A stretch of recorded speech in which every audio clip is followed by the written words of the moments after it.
do this. Okay, yeah, 2 minutes early. Well, we're live. Yes. So it's welcome to Mr. Sci-Fi channel. Look out! So, so just getting everything up and running. So we are doing the table simultaneous to the Mr. Sci-Fi, all of this. So as people join us, they can ask questions. And I'm opening Zoom, so it's going to be an amazing time for everybody, as always. And feel free to ask us questions. Elaine is here too, of course, the other half. And here's this. And, yeah, well, hold on. There we go. And we are starting everything up. Join with computer audio. There we go. Wow. Hi, guys. You're muted now. Wait, we're muted. We have to unmute. There we go. Hi, guys. Hello. Let's see. Talking with you again soon. Uh-oh. Bye-bye. Hello. Hi, guys. Hello. Happy Thursday. And I've got you on I've got the live stream on my phone. Great. Terrific. So you can ask questions as people send them in. And we'll be talking about Mr. Sci-Fi. We'll talk about the table. Hi, guys. Hello, everyone. So it's a lovely Thursday. And so, Larry, do you want to It has to be the one from yesterday, the table meeting URL. Yes. So there you are. So do you want to take your turn, Larry?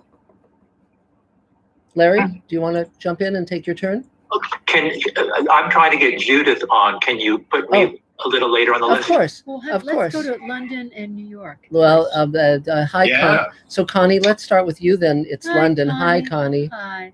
Hi. Judith, should I resend you that email? Larry, remember to mute Okay. your yourself. mute your thing. Okay, good. Go ahead, Connie, please. Hi, Hi. I'm Connie. I'm a actress, writer, Okay. and also a production art student. I'm currently training to be a special effects makeup artist, Great.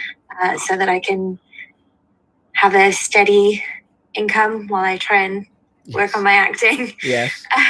Okay. Mm-hmm. Yeah. And Larry, Okay. hang on one second, Connie. Larry, can you all mute your mic? I will. Yeah. Thanks, because we're Okay, getting. good. Okay, there great. we go. Go ahead, Connie, please. Yeah. That's pretty much it for me. Okay. Everything's a bit crazy, Yeah. as it is Yeah. everywhere. Yeah. Okay, Mhm. So we'll talk. Yeah. You know, we'll be emailing you about the email you sent us. You know. So Yes. yeah. That's great. Thank you. I just saw your reply. Thank you. Yeah. Yes. Yeah. So So is there anything the table can do to be of help? I don't think so really. It's just quite nice to have a little extra family Yes. to see on a Thursday. Yes. Of course, it is. And And so nice. just so you guys know, if you want someone to be a singer for you, ask Connie. yeah, she's very talented. Yeah, So she's a very talented yes. singer as well. So great. So well, good. Well, it's good to have you here, Connie. Yay, Connie. So Adam, is there any are there any questions for Mr. Sci-Fi? Let's see. Just got a lot of hellos. Great. Justin Hobart, David Lee made it. Great. John Brady's watching. Cool. Tony Sherrington, Captain Mark Gray's back. Great. Hi, Mark. Good to see you. He's going to watch it. Can't be here long, but he's going to watch it on the weekend. Yeah. Yeah. Great. So a lot of well wishes. Cool. Well, thanks, guys. Thanks, everyone. So now, regarding the table, people, who's there from? I know Connie's in New York. Is there anyone else Connie's from? in I'm sorry, Wales. in Wales. But is anyone from in the UK or New York? East Coast people? Anyone? No, I guess not right now. Okay, that's fine then. So, so I guess Larry, we'll start with you then. If you are, or are you still futzing with Judith? Well, Judith is there. Yeah. Okay. Go for it. I've actually invited somebody tonight from England. We'll see if he shows up. Great. Okay. Cool. That's a great country. Oh, sorry. Anyway, I'm in the middle of ordering some stuff. Raven had suggested, in terms of microphone, extension cord, and adapter, to use my cell phone, hopefully, for upcoming self-tapes. Good. Great. We will see how that works. Yes. Indeed. So, so is it? Oh, go ahead, please. And I've submitted self-tapes for a few open calls, as several other actors in the table have done, that my manager had submitted her clients for. The NCIS one by Bluestein and Kennedy, that's actually due today. Today's the deadline. So we're all hoping to get some kind of recognition for that, Great. whether Great. being called in, whatever. Yes. So I guess I'll be very curious about, this is the last day of April. By the last day of May, I'll be very curious because I'm sure I will have been able to try equipment with my cell phone. I've been advised by my manager that in order to get a remote speaker, if you are taping yourself with your cell phone, the remote speaker would have to be done by your computer, either some kind of video call through your computer. So I've never done that. No. But I guess I'm planning to do that this coming month. Great. Well, that's great. Yeah. Well, I mean, again, this time is forcing us to learn new things, and that's not a bad thing as long as we all emerge from this safe and sound, So right. I think we're all very curious about the CDC guidelines that came out, the draft guidelines. Yeah. to read about how we're going to come back, but that's another story. Yes. So anything else you need, Larry? I guess that's it. Thanks. Great. Yay. Cheers. So, Adam, do we have any Mr. Sci-Fi questions? Yes. We've got a question from Roger Phillips. Great. Who asks, do you have any intentions to start selling Space Command episodes and distributing them on DVD? That would be an excellent way to generate funds and a fan base. Yes, I do intend to do that, and Blu-rays and direct cranial implants, etc. And yes, and the cool part, of course, is that in addition to the 12-hour season of Space Command that we embarked on, where we've already shot the first 3 hours and are ramping up to the fourth, Elaine and I have written this new episode called Ripple Effect, that we're doing entirely during the pandemic with Armin Shimmerman and Gigi Edgley and Christina Moses and Bob Picardo, Mira Furlan, Bill Mummy, Doug Jones, David Bartlett, who did a great scene with the dogs, and definitely goes to the dogs, and so it's so yes, it brings a whole new description to Gone to the Dogs. Yeah. But I think if anyone knows anyone who's a Space Command fan who might be willing to make us DVDs and Blu-rays, or perhaps finance that, or perhaps knows someone who can do it inexpensively but well, that would be enormously helpful, because the cost of making thousands and thousands of Blu-rays and DVDs is fairly extensive, and at this point I'd much rather put it into actual production and then send stuff off as we can. But if anyone can make that happen sooner rather than later, we could absolutely make DVDs and Blu-rays available for sale, in addition to sending them out to the people who've already bought them through our crowdfunding campaigns. Yes, absolutely. And we've got tons of extras to include on those Blu-rays and DVDs. We have audio commentaries, behind the scenes stuff, you name it. It's going to be really phenomenal. So yes, so that's the answer to that. So Adam, do you want to take your turn since you're up in the midst of all this? Sure. Great. I can take my turn. Cool. That sounds good. Let me just pop into the office here. There we go. I'll go to my office confessional. It's been, the past, since last week, it's been pretty dull. I haven't had any new things. I have kicked off quite a few voiceover auditions. Cool. So that's been good. I've been keeping with that and tweaking my setup ever so slightly. I just did a few more TikToks today, keeping up on that. If I just saw a thing today that said TikTok has now had 2 billion downloads. Wow. Which means 2 billion people have downloaded the app. Wow. And are using amazing. it. That's amazing. Wow. Which is there's no other app other than Facebook and YouTube. Wow. That have had that many. That's great. It's definitely a trending social media thing that should be looked at. Yeah. Yes, absolutely. Absolutely. By the way, we mentioned the new episode we're shooting. This is the script. If anyone wants to see what the script looks like, there it is. I mean, it's over 60 pages, and It's really, we're very proud Like, of it, Lynn. like print And- on white Yeah, paper. look at that. There you go. For those of you who are new and don't know me, I'm Adam Sartain. I'm a actor, voice actor, musician, and I also am an associate producer on Space Command. Yay! And I've been updating the official Space Command website. Yes. Yes. We have a dedicated page to this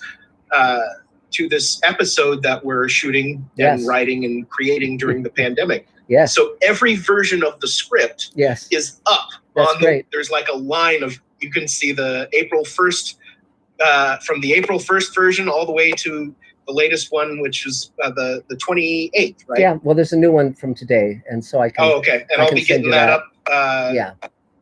up very soon as Cool. well. Good. Great. So Yeah. anything else you need?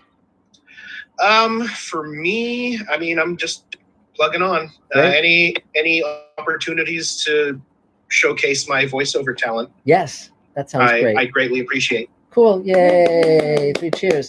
So is there another Space Command question, Adam? While I'm here, Yes. yeah, let's go. Someone suggested selling episodes on Amazon. Little do they know. Yeah. We're under You're consideration talking by. to get it on Yeah. Amazon Prime. That's right. Also, Roger Phillips says he's in North Carolina, and do you need anyone to design creatures and send you maquettes? Sure. Which you can Sure. talk about that. Yeah, sure. That's absolutely. Just email me at markzickery@gmail.com. Sure, you bet. Yeah. So Okay. great. Very good. Thanks. So I guess Carol. Yep. I guess you're up next. Carol Field. Oh no. Oh, wait. We're Can waiting. you unmute? Can you unmute your mic? You're not unmuted yet. There you go. Okay. And better? Yeah. Yes, Yeah. got it. Much better. Thank you. And Connie, I agree with you. This is like another family. So, Yes. way of putting it. Yeah, like the Mansons. Things. I've been asked for.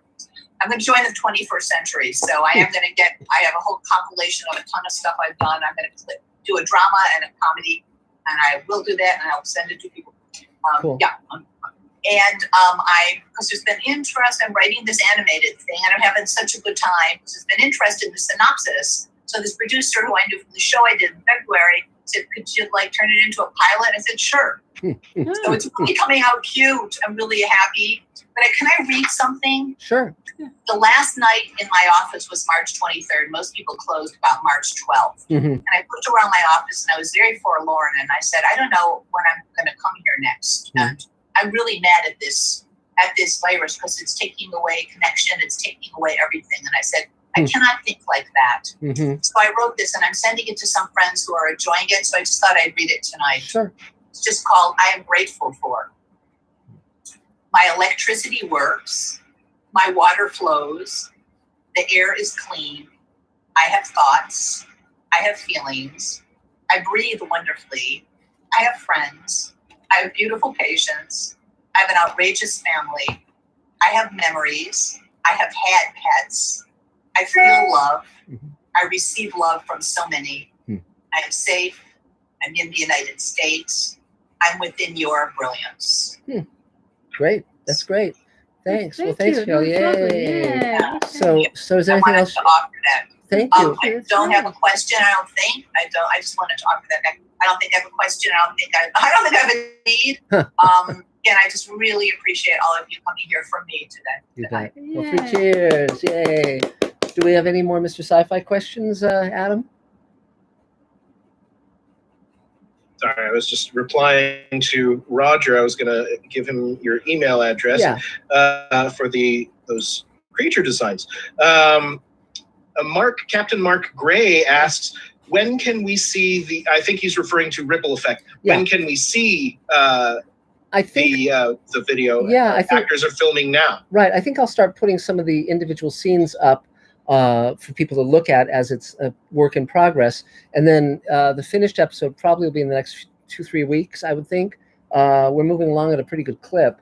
But it's we've got, I think, I don't know, Dave, I guess the running time is heading toward an hour now in terms of what we have in hand. Yeah. So Pretty close, and that's without the intro and without a whole bunch of other scenes. Yeah. So, yeah, as long as you folks don't have to go back to work, you'll have time to watch it. yes. But again, the whole idea of doing this episode was to show that this time can be an opportunity, not just an imposition on all of us.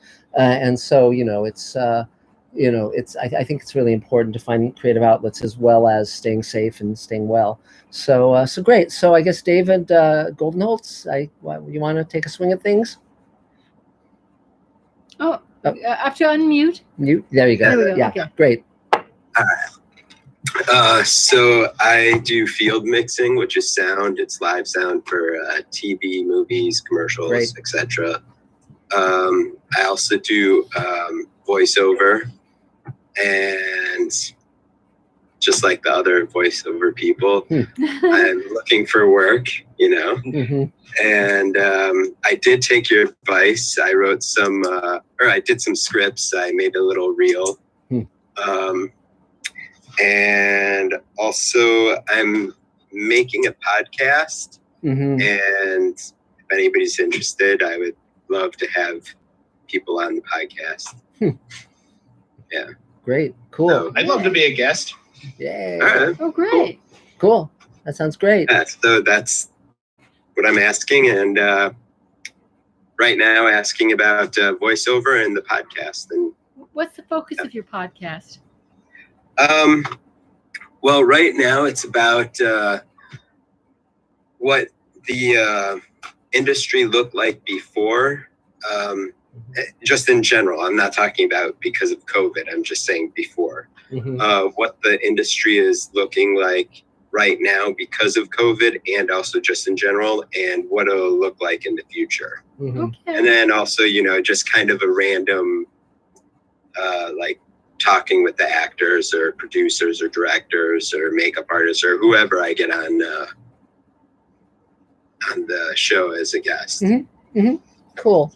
Well, I mean, it's really interesting how the industry has changed over the years. I mean, it's when I started, it was all 35 millimeter film. You wait a couple of days for your dailies. The quality of instantaneousness is really a phenomenal thing now. The fact that, I mean, even this conversation where we're talking to people, in different continents simultaneously is remarkable. And I think the pandemic, what it will show all of the people making film and TV is that they can actually work extremely fluidly with people anywhere and everywhere. And I think that's going to be a great opportunity for folks in general, because they'll be able to offer their services from wherever they are, and there'll be less reticence on the part of the people hiring to work with someone elsewhere. And I think that's great. And so that's one thing I would say. It's a very, very different world from what it used to be. I mean, I remember when you'd have to drive around looking for a payphone because you didn't have a phone in your pocket. They don't even have payphones for the most part anymore. So, it's really, really amazing. So anything else you need, David? No. Okay. Yeah, Great. welcome. Yay. So Adam, do we have any more Mr. Sci-Fi questions? Yes. We got a few here. Where I've lost my place. Where was it? It was. Where did I see it? Oh, there it is. Jim Henry asks, might you be involved with any of the upcoming Orville season episodes? No, but I do know Brandon Braga, who goes to my gym. We've known each other for decades, and of course he's Used to go to your gym. well until the pandemic. But he's of course executive producer on that show and directs a number of episodes. So, but I want to watch the second season, because I've heard that the second season is stronger than the first, and I'd like to familiarize myself with it. But it's been rather busy lately. But that definitely is on my to-do list. So yeah. So now I noticed that Paul Dove has just signed on, and I know you're in the UK. So why don't you take your turn, Paul? Hi, Mark. Hi, Elena. Hi. Hi. I've had a good week up to now because I've actually got my internet working. Cool. Wow, very good. That's great. Yeah, so the new website hopefully will be up and running very, very quickly. which I'm sure Susan will be enjoying. Exciting day. I got my new go-kart today as well. I race go-karts. My son and I race go-karts. Oh, how fun. We're going to have some fun in life. Yes. Yeah, not an awful lot to say because I've been clearing the garage out, getting ready for different things. And that's it. It's been quiet, and it's pouring with rain. Oh my! Oh dear! Well, it's very sunny here. And I've been injecting myself, like your leader says, with the disinfectants every day. Yes. Yeah. Exactly. It's so great to have such a wise person at the as the head of state. Yeah. Exactly. I mean, it's just like. Well, apparently, he's just been on TV saying that when it's all finished, they're going to have a go at China. Yeah, Jesus. Well, we won't go there, but yeah. So, is there anything you need, Paul? Not at the moment, but probably in the next couple of weeks I will do. Okay, great. So, great to have you. Well, thanks for joining us. Yay! Three cheers. I'm not going to be staying on too late tonight because I've got a few deliveries coming in the morning. Well, it's the morning now, but yes. But this is brilliant being able to talk to you guys. So, yeah. It's really fun. Well, thank you, Paul. Thank you. Thank you. So, so Adam, is there another Mr. Sci-Fi question? Yes, and I forgot to mention that a video that I did voiceover on is up on YouTube. If you look up 1 Minute History, they just released a 1 minute video about the Spanish flu. It's a very interesting video. Oh, wow. About basically the last pandemic that we had as Earth society. JP asks, will Space Command help repair the damage done to sci-fi by Star Trek Discovery and Star Trek Picard? Well, here's my feeling about all of this stuff is that I'm not responsible for the work of others. I'm responsible for my own work. And so, since I believe in creating work that inspires and brings people together and teaches compassion, without being on a soapbox, I don't know if you'd say it would undo the damage, but it's certainly, I'm doing the kind of work that I believe in and Elaine and I believe in, and so that, to the degree that we can put that out, I mean, I'm very pleased that I posted the full hour of the show, the first hour of the episode, a couple days ago, and we're already up to almost 200,000 views, and that's great because we've gotten a lot of compliments. Yes. Well, already we're at about 97% thumbs up, which is spectacular. So, the more people spread the word, the more that people become aware of Space Command, makes it easier to sell it, makes it easier to promote it. It really, the boat rises. Which makes it easier to make because they give you money. Yeah, money is a very important factor, and because we're still raising money to continue shooting. And but it's so much fun. So I guess the next person would be Gino. I don't know. I guess Gino's not there right now. Judith, do you want to take your turn? If you can unmute your. Oh wait, there's Gino. Oh, Gino's back. Hi, Gino. Well, he's coming back. Wait, I guess we'll take Gino's turn. Hi, Gino. Did you want to have your turn? If you want to unmute your. Yeah, go for it. Yes. Hi. Thanks. Okay, I moved to Switzerland, just so you know. Looks lovely. Right. Look at Adam. Okay, so for whoever doesn't know me, my name is Gino. We already know that. Actor, filmmaker, comedian. I'm available for table reads, and I'm available for table reads.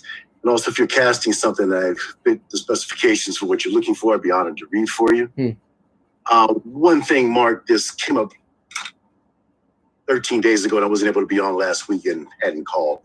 But I had the idea a while back to do a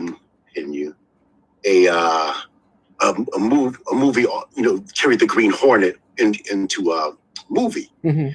So, because it comes on early Sunday mornings, and I love watching it. Huh.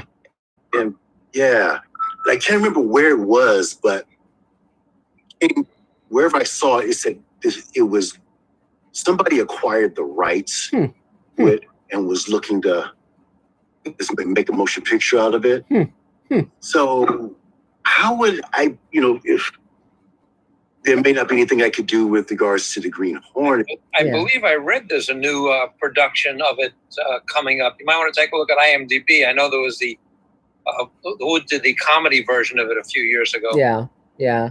It's extremely difficult to acquire those kind of rights if you're not a major corporation. You know, it's usually those kind of rights cost millions of dollars.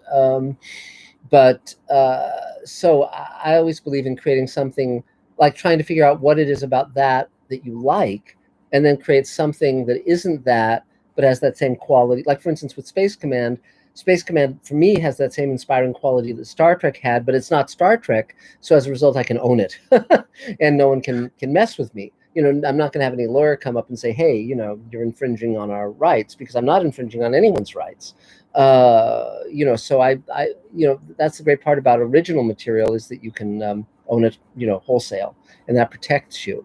But on the other hand, there's nothing about, you know, a guy driving around in a car and wearing a mask and, you know, having a sidekick and, you know, all of that. So, you know, no one has a lock on the superhero. They just have a lock on individual characters, you know. So, so that's the thing of it. Okay, because I had you in mind to play Kato with me. So. Yeah, well, that's definitely a role that I would be perfect for. Absolutely. Now that Bruce Lee is gone. So, right. Yeah. Okay. So as you said all that, I thought of one other thing, but also just to go back, because I was trying to write all that down. Yeah. Mentioned, was there a series that you saw? Did you just say that there was a series you saw that gave you the idea or spurred you on, as far as Command goes? Well, yes. I mean, it was basically, Star Trek was the big inspiration, the original Star Trek, because that's what it did for me when I was a kid. But also there was a TV show called Space Patrol that ran in the 50s, and I wasn't born yet. It went off the air the year I was born, so I never saw it. But they reran kinescopes of it in the 80s, and I saw it then and really liked it. And just that spirit of heroism, because I don't think heroism is corny. I think heroism is invaluable. And I mean, you know, Colonel Vindman, who, you know, testified against Trump, I mean, that was a real life hero. And when he said, America, you know, America right matters, I mean, that was a vital statement. And it's terrible that he got railroaded and escorted out of the White House and all that stuff, you know. But I think we all have to be very supportive of genuine heroism and genuine compassion and kindness. And so those two shows kind of pointed the way for me, as did, of course, Twilight Zone, you know, with Rod Serling. But yeah, I just look always to different things for inspiration. But Star Trek, of course, was the big one. Yeah, my life, if there'd been no Star Trek, I'd probably just be, you know, sitting at a bar somewhere, you know, knocking back pina coladas or whatever.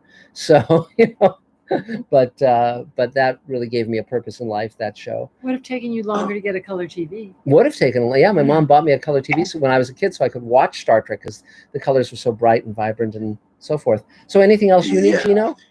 Yes. Years ago, I went and registered my script at the WGA. Great. And and I can't remember if they expire after a certain amount of time. 5 years. 5 years. 5 years. That's why it's best to copyright things, because copyright doesn't expire, you know, until it's like the life of the writer. And so, plus a number of years after that. So copyright is usually better than just registering it with the Guild.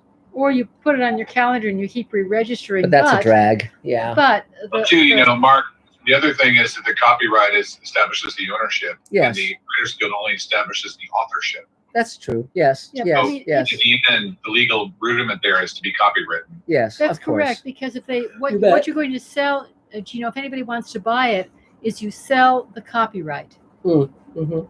And the protection from the Guild that you don't sell, that's just a little protection for you. But it's the copyright that you will does give ownership. Copyright is very useful, and you can copyright things just by going on copyright.gov, G-O-V. Don't go on to anything other than that, because there are a lot of fraudulent sites, but that's the real government one. Yeah, the .gov is the telling. Yeah. There are dozens and dozens of ones that say that just for this fee, they'll get it copywritten, right. And just forget them. They're expensive and fake. Yeah. So, cool. Okay. Well, that's fabulous that you told me. I was getting ready to say, how would I go about doing it? But that's perfect that you said it right away. Yeah, exactly. Yeah.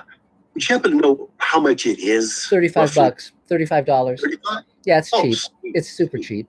And I mean, just save your deposit bottles, and absolutely, it's a snap. So this is what I used to do when I was a kid. I'd have the landing on my outside on the stairs would be filled with soda bottles, and I would take them in when I could have a landslide, a jackpot. Very fun. So anything else, Gino? Yeah, another question as regards to, so when I go in and get the copyright, do I need to go back to the WGA? No. The copyright protects you. The copyright is more than sufficient. And you can put that on the title page or wherever to establish that it's been copyrighted. That's fine. Yeah, don't worry about it. And absolutely. The Writers Guild is just a very kind of interim thing, but not needed if you've copywritten it. Not at all. Okay, fabulous. Do you recommend putting a copyright or Writers Guild number on a cover page? Sure. Yeah.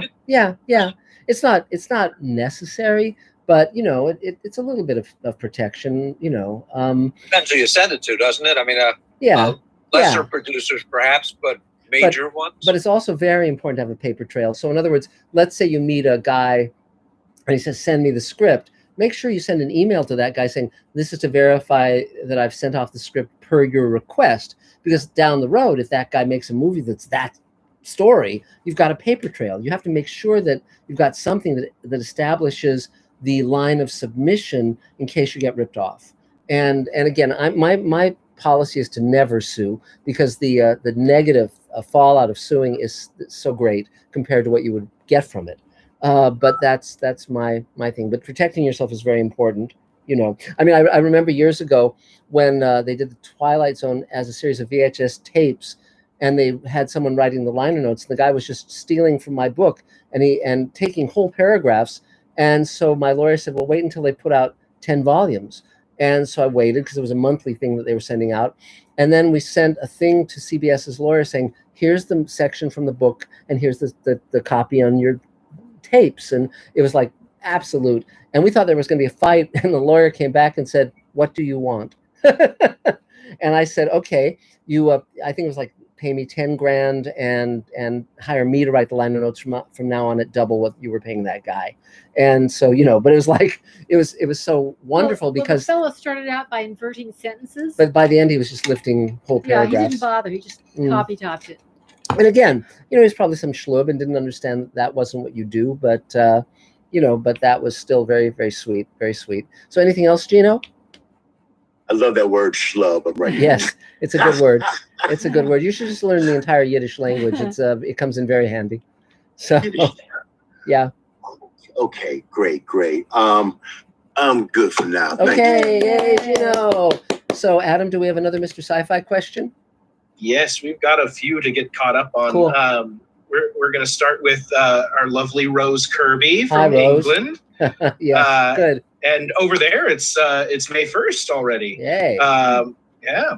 Well, yeah. So she asks, what do you think, because she's been following along with your Westworld episode on Sci-Fi. So she wants, what do you think will happen in season 3, episode 8 of Westworld?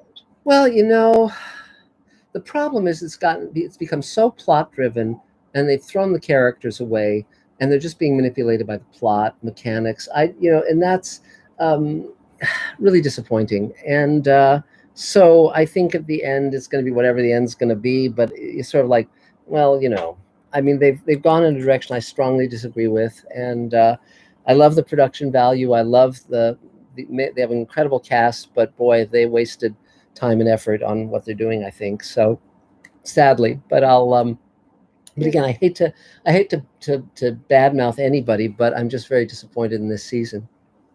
Yeah, if it's not character driven, yeah, and it doesn't seem to be connected to our known society, yeah, and the rules of society, yeah, then it's very hard to be invested in what the hell is going on. Yes.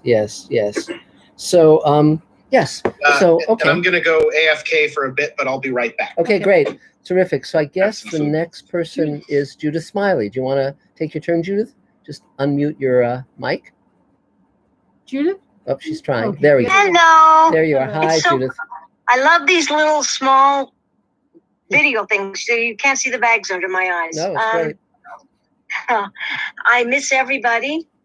Judith Smiley, actress, singer, writer, voiceover person. Great. Dog sitter extraordinaire. I miss the puppies. Yes. Okay.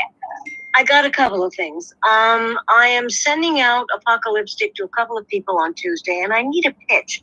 How long should it be? The pitch? Yeah. Well, I mean, basically the whole thing about if you're sending it out, you just need to have enough to say to get them to want to read the script. So the shorter, the better, you know. So, okay. Yeah. So all right. That's what I would say. Well, it was very odd when we went into a pitch some years ago, and we sat down when we were just pitching, and they said, well, what's on the bus board? And it took us a minute to figure out what they were talking about. They wanted a pitch that was so short, it would be the length of what you see on a bus when they're advertising. Well, that's my log line. Yeah. Thank you, David. Yes, that's fine. That's great. That's great. Yeah. I mean, again, you know, people are very, very, very impatient, and they get stuff pretty quickly if you're clear. Okay. If you're clear. And the whole point is you don't have to tell them the plot. You just have to tell them anything that intrigues them enough to crack open the script. Okay. You know, so that's all. Okay. So, yeah. That's done. Sebastian and Josie's halfway done. Mm-hmm. Great. Yeah, and I have another one called Famba, which I'm going to make into a book. I'm sending my hard drive. I'm getting it to the post office tomorrow, and my friends will take it off for me. Uh-huh. Oh, I'm doing the script for Invasion, which is fun. Mm-hmm. And Adam, thank you so. Where is he? Thank you so much. I'm getting the Yeti next week. My friends have a recording studio, so they're going to get me a good discount. So we'll start getting that. I'm looking through all my voiceover copy. I got so much of it, to see which I can use and which is passe.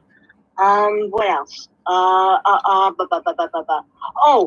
I wanted to ask you something. Yes. Raven was going to shoot my on-camera demo, but that's with the pandemic, that's not possible. Right. So I want to shoot it and get it up. I mean, I got to do something. The only way. Yeah, I mean, some people, what they're doing is they have someone stand outside their window and shoot through the window, and then they just record the audio inside their place. But that wouldn't work with your place, of course, because you're. Well, it would work. Well, I have two. I have French doors. Ah, yes, that would be possible. That would be possible. Yeah. Ha. Yeah. Oh, that's a fabulous idea. Yeah, yeah. People are doing that a fair amount, using windows as a way of staying safe. So yeah, absolutely. Yeah, because I want to get. It's a fun script. Yes. You know, and I've whittled it down to a monologue. Great. So it's shorter. Terrific. Instead of with two people. Mm-hmm. And I'm writing something more dramatic for Tom and me. Mm-hmm. But I want to get the funny, because mostly what I'll get cast for is really not so much drama, but for comedy, you know? Yes. So I want to get that out. What else did I want to say? That's about it, really. That's all, folks. Okay, yay. 3 cheers. So, Adam, do you have another question for Mr. Sci-Fi? Yes. Forgive me. Good. I'm chewing there. Robert B. says, saw the first episode, referring to Space Command. Yeah. It was very well done. When will the next episode be ready? Well, the one we're shooting during the pandemic will be ready in the next few weeks, and we're also currently working on the second part of the second hour of our pilot. So that will be ready. We're moving through the visual effects. There's 900 visual effects shots in the second hour, and so we're moving through it. It'll be sooner rather than later, and then on to hour 3, and then we shoot hour 4, and on to throughout the season to the 12 hours total. But again, Amazon is actively considering us now, so we'll see what happens, and we're reaching out to other networks too. So you never know. But we're trying to get stuff done quickly, and hopefully we'll be able to. Yep. So let's see whose turn. I guess Susan. I guess your turn is next on our screen. Susan Flakes. Do you want to unmute and go for it? Okay. There, am I on? Yes, we can hear you. Yes. I wanted to find out how many of you are on stage 32. Anybody on Stage 32? What Yeah. they do is they give you a lot of chances to pitch to different producers. I mean, it's a really great site. Cool. Great. And a lot of the Stage 32 people writers said they really needed practice. So they started a practice 3 weeks ago. You can every Thursday at 4. Mm-hmm. Wow. And it's really great because, you know, when you go and you pitch and you've got this big producer and you don't know what to do, this pitching, practicing, they give them run by 2 very terrific people. Great. Who are very great writers, and they give you really good notes. They don't act like they know everything, but they give you really good notes. So I know now from what I did today, what I'll do when I go in and pitch to a producer. Great. Terrific. That's wonderful. That's terrific. So And again, the name of it is Stage 32. Stage 32. Stage 32. Okay. Yes. Yes. That's great. That's so great. anything else you need? Oh, and that's Stage 32, the writer's room. Sure. That's a Great. separate. That's where it's real nice. Writers all Great. working together there. That's great. Yeah. Cool. Anything else, Susan? No, that's what I'm And primarily David, thinking because I really need a senior producer. Great. And David, I'm hoping maybe I can find one by doing this through 32. Yeah. And David Goldenholtz, I see you have your hand up. Did Thank you, Susan. Okay. Yeah. David, did you have a comment to make, David Goldenholtz? Yes. I just wanted to know if there's a specific website for Stage 32. It's stage32.com. Yeah. Oh, okay. Great. And then it has all the information about how you join or how you can join the writer's room. If you're a writer, I would definitely say join the writer's room. Yes. Because that's the people that are doing the pitching every Thursday is Great. writer's room people. Yes. Right. Yes. So great. Well, 3 cheers. Great. Thank you for that. Yay. Thank you. So another Mr. Sci-Fi question, Adam? Yes, we've got a question from Mark Lungo. Hi, Mark. Who asks, any chance that people from the old gang like Michael Reeves, Steve Perry, or Mel Gilden will write for Space Command or your Magic Time collaborators? On that, we're going to be adapting certainly the 3 novels of Magic Time. And Christina Moses, of course, I've written the lead for her, and she's on a million little things on ABC, but is thrilled to be part of Magic Time, as well as the new episode of Space Command. So in terms of Michael or Mel or Steve Perry writing for Space Command or Magic Time, we're pretty well in hand on those projects. But with the Showrunners Network, since we're going to be doing 6 series, there'll definitely be opportunities for writers. And so, but that'll be a little while yet before we get to all 6 of those. But Sweet Haven, we're going to do a table read of Sweet Haven in the next couple weeks, and then we're going to start shooting it. So it's everything's moving along. It's pretty exciting. So, but thanks for asking, Mark. So let's see. Then William Garcia, I guess you're next on our screen here. So William Garcia, yeah, go for it. Hi, how's everyone doing? How are you doing, Mark? Good. Good. So, no, everything's pretty much the same. It's like I'll wake up and it's morning and then the evening. So here we are. For me, it's been now like almost 2 months of quarantine. Yeah. So it's been fascinating. Yes. Everything development's moving slowly. I have a couple of other projects right now. We're negotiating a deal with Julie Pacino for a feature.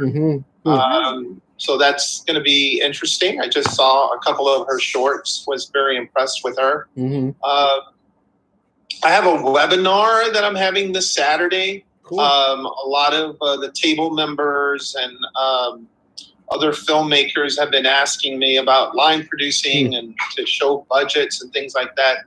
So I'll be doing a very detailed all-day webinar on Saturday on line producing and feature films. And then I'm having an event tomorrow, like an open forum. So I'll be sending out an invite to everyone if they want to join us. And then next week, I have an attorney that specifically deals with clearance reports and title reports. So I have a guest coming up about that.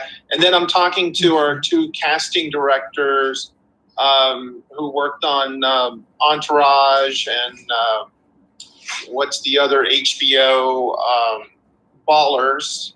They do a lot of TV. Cool. So I'm going to have a casting director, show up and talk about what they do. That's great. That's great. So I'm scheduling that. So yeah, I've just been online and working development and hanging out. Great. That's great. Well, That's cool. great. So anything you need beyond that?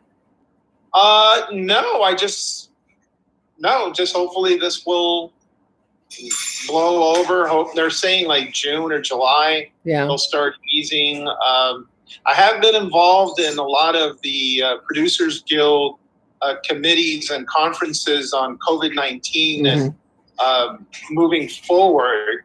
I don't know if anyone has any questions on that, but I definitely have a lot of information on what's being talked about. Definitely production's not going to be the same until they're saying late 2021, 2022 until a vaccine is developed.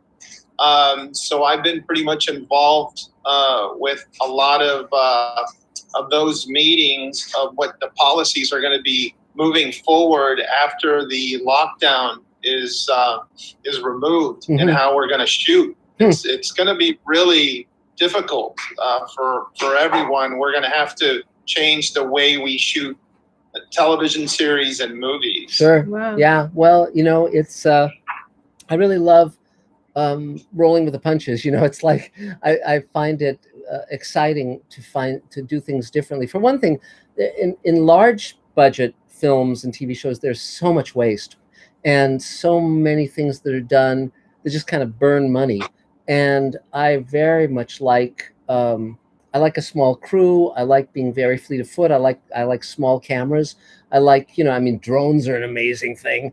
And so I'm very open to new ways of doing things if they don't hinder creativity. And my experience, at least so far, is that my creativity is not being hindered. In fact, it's being assisted by having to learn new things. And so that's. But I really appreciate what you're doing in terms of the Yes, industry. yes. To give people line producer, all of these things.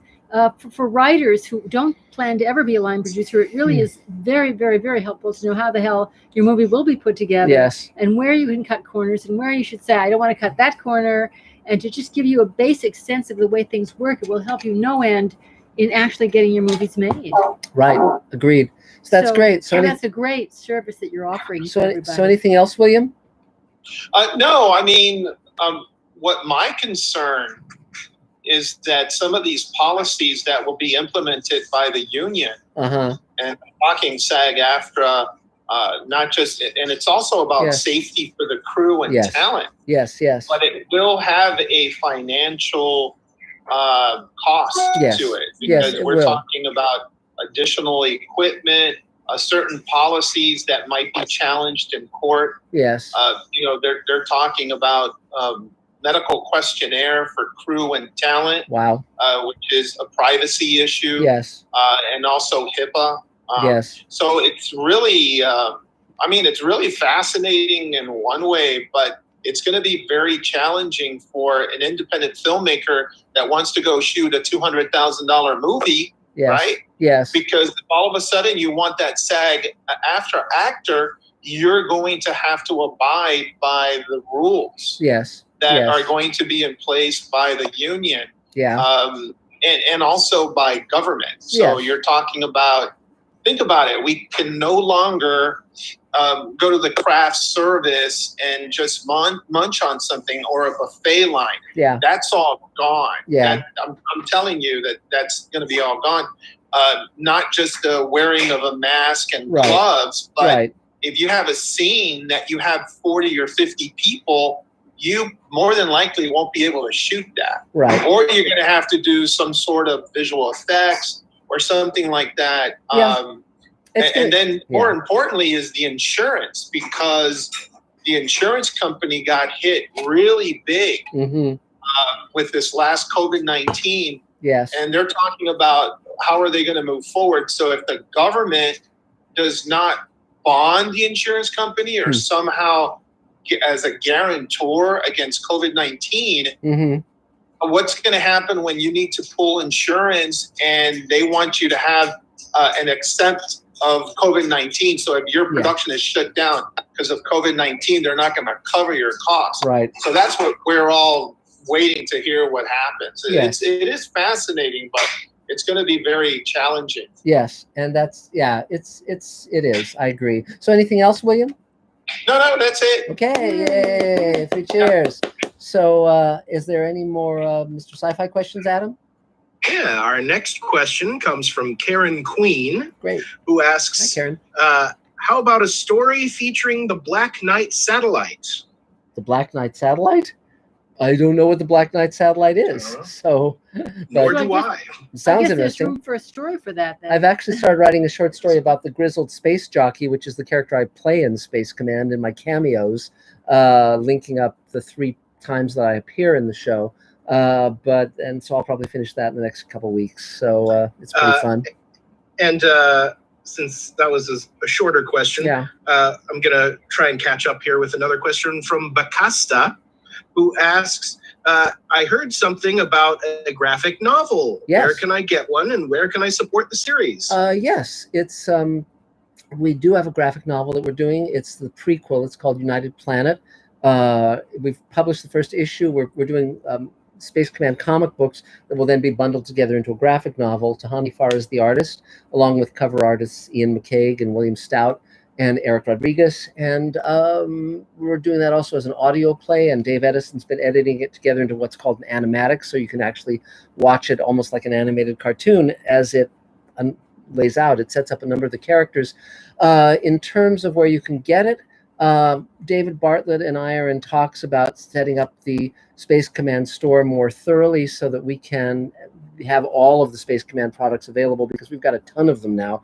Model kits and t-shirts and jackets and patches and posters and comic books and all sorts of stuff. So in the next few weeks, we're going to be getting that going. We're also going to have a Space Command convention online, and it'll be linked to the Space Command store so people can buy all of that stuff. And but beyond that, if you want to support Space Command right now, you can go to Patreon/Mark Zickery and pledge some money. We're going to have another crowdfunding campaign soon, and every little bit helps. And we're also selling Space Command shares at $7,500 each for people who would like to own a piece of Space Command and get some of my producers' profits. So anyone who wants to contact me about that can email me at markzickery@gmail.com. So that's the. Hey, Mark? Yes, David. So I looked up the Black Knight satellite. Yes. It is a conspiracy theory where 12,000 years ago, aliens set up orbiting a satellite that's still there watching Earth. Sure. And it's a long-standing UFO conspiracy sort of favorite of people's. Yeah. Well, sure. I mean, Google it and there you are. Great. Well, yeah, and that's fun. I mean, especially now that the Pentagon has released that the UFO footage. And yes, we're living in amazing times. So that said, I guess Mark Chinnery, if you want to take your turn, go for it. You just need to unmute your mic so we can. There you go. There you go. Got it. What?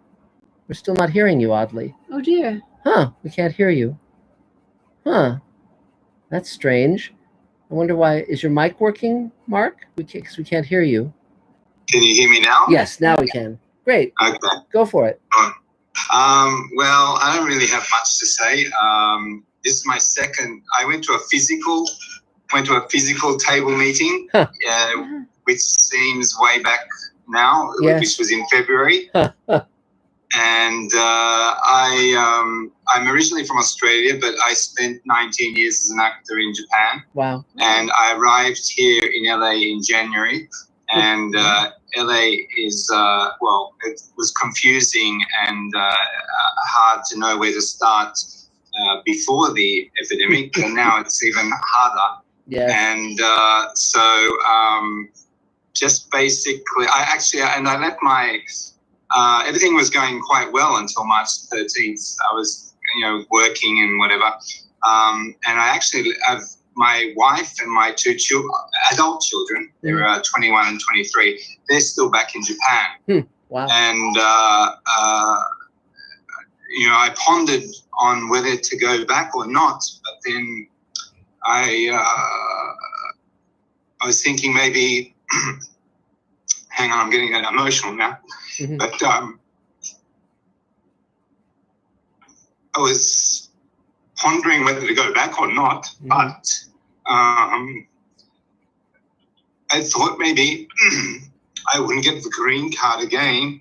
And I thought that I should stick it out because I thought that'd be very kind of cowardice, or I wasn't sure when the green light would come up again. So here I am, and just basically trying to upgrade my skills and just trying to upgrade my skills technically, also upgrade my skills as in I don't have an American accent yet, so I have to work on that.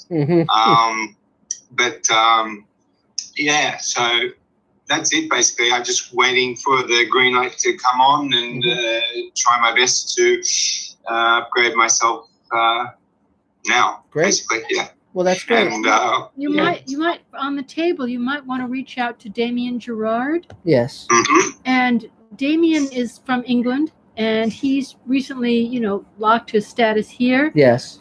He learned how to do an extremely fine American accent. Yes. Yes. So much so that he went into an interview doing his American accent, and they said, "Can you try a British accent?" And so he just did this normal accent, and they say, "Well, that needs some work." Yes, it was great. And so, but he's a good guy. He's a good guy, and Yeah. he's unstoppable. Yeah. He's a really good guy and extremely knowledgeable. Yes. But he knows the whole transplant thing, so you Yeah. might look him up. But also I think staying here and because I think there's going to be an enormous amount of opportunities when the pandemic, when they let people back outside, and I think that because all the stuff that's been halted, they're going to want. They have to fill those slots, movies, TV shows, all sorts of stuff, and so I think now is a time to start looking at, well, whose work do I love? Can I reach out to them? Everyone's stuck at home. It's a great opportunity to reach out to people whose work you admire. They're on social media. I mean, there's an actor who's the lead villain in The Expanse, and I thought his name rang a bell, and I remembered that he had actually played a lead in one of Elaine's plays 25 years ago. So I just went on social media and I found him, and now he's going to be in the Space Command episode that we're doing. So, it's like people are reachable. So, Guillermo del Toro emailed me a few days ago, and I wrote a role for him in Space Command, and we're seeing if he'll be able to do it. But we're definitely talking about it. So, and a number of our actor friends are getting more interviews than they ever have before. Yes. Just because people are bored. But yeah, so part making of it is just having a good attitude. Well, so making a list of 50 to 100 people who do the TV shows and movies you love, and then just seeing who's alive, and you can reach out to them and think about it. If you make a list of your 100 favorite people in the industry, even if only 3 respond and agree that they'll have a conversation with you or a Zoom chat or whatever, you're way ahead of the curve. I mean, it's it's amazing, because at every level of success in this industry, once you get to a certain level of success, it's so easy to make stuff happen. I mean, as I think you may know, I wrote a book with Guillermo del Toro, and just watching how he does things, he keeps a lot of irons in the fire, and he can, James Cameron's his closest friend, and they'll say, well, let's do this project, and you want to produce it, and I'll direct it, and blah, blah, blah. I mean, it's very conversational, or even with what we're doing now with Space Command, where I just reach out to, Christina Moses or whomever, and, she's starring in a big show on ABC, but it's like, hey, I've written a speech for you. You want to do it? It's like, yeah, so planting those seeds can really be helpful. And so, but you just basically start with genuine admiration for people's work. And if you want to start like a little self-tape thing, to put together a short reel with really good stuff. I mean, yes, it's very important to keep up on your training, but just take little pieces of things that you've written or that you've read, the little pieces of monologue. The important thing is that they're things that you really connect with on an emotional level. Yes, exactly. And it doesn't have to be large. It just has to be absolutely believable. Yes. Where you believe it, and if you believe it, we'll believe it. Yeah, exactly. So anything else? No, that's it. Thank you. Okay, yay! 3 cheers. So do we have another question from the Mr. Sci-Fi contingent, Adam? We sure do. We've got a couple really good ones in a row here. Great. But we'll start with Sean in Alaska. Hi, Sean. Who says, Mr. Sci-Fi, will you be releasing the future episodes of Space Command on YouTube as well, or was that first one just a teaser? It basically, my plan is to release these episodes as we complete them. We're actively pitching the show, and if a network like a VOD platform like Amazon or Netflix buys it, then obviously it'll be on that, and they'll give us millions of dollars, and we'll have the money we need to do what we need to do. But I'm not going to wait. So in other words, like for instance with Ripple Effect, the one we're doing now, in a few weeks that'll be available on YouTube and to all of our backers and investors and so forth. It doesn't demonetize the property, because what I say to people who buy shares in Space Command is they'll get my producer's net profits on a percentage of my producer's net profits on 4 episodes. And if it isn't the first 4, if we have to release those on Mr. Sci-Fi, then it'll be whichever 4 are part of the show that start a real cash flow going, so that they can be in profits. But I have zero interest in waiting, and I have zero interest in asking pretty please for the networks to make my dreams come true. Elaine and I are making our dreams come true now, and our audience is what allows that to happen. So I hugely like this model, and I'm just continuing to be in conversation with the executives and so forth, and knowing for certain that there'll come a point where one of these guys gets it, or females or women. It's like somebody's going to say, he's way ahead of the curve. He knows exactly what he's doing, and yes, we want to be part of this. And so, so that's why I'm trying to be as public as possible with what I'm doing, because somebody's gonna ring that bell. And it doesn't hurt that. Oh, sorry. Go ahead. No. Go for it, Adam.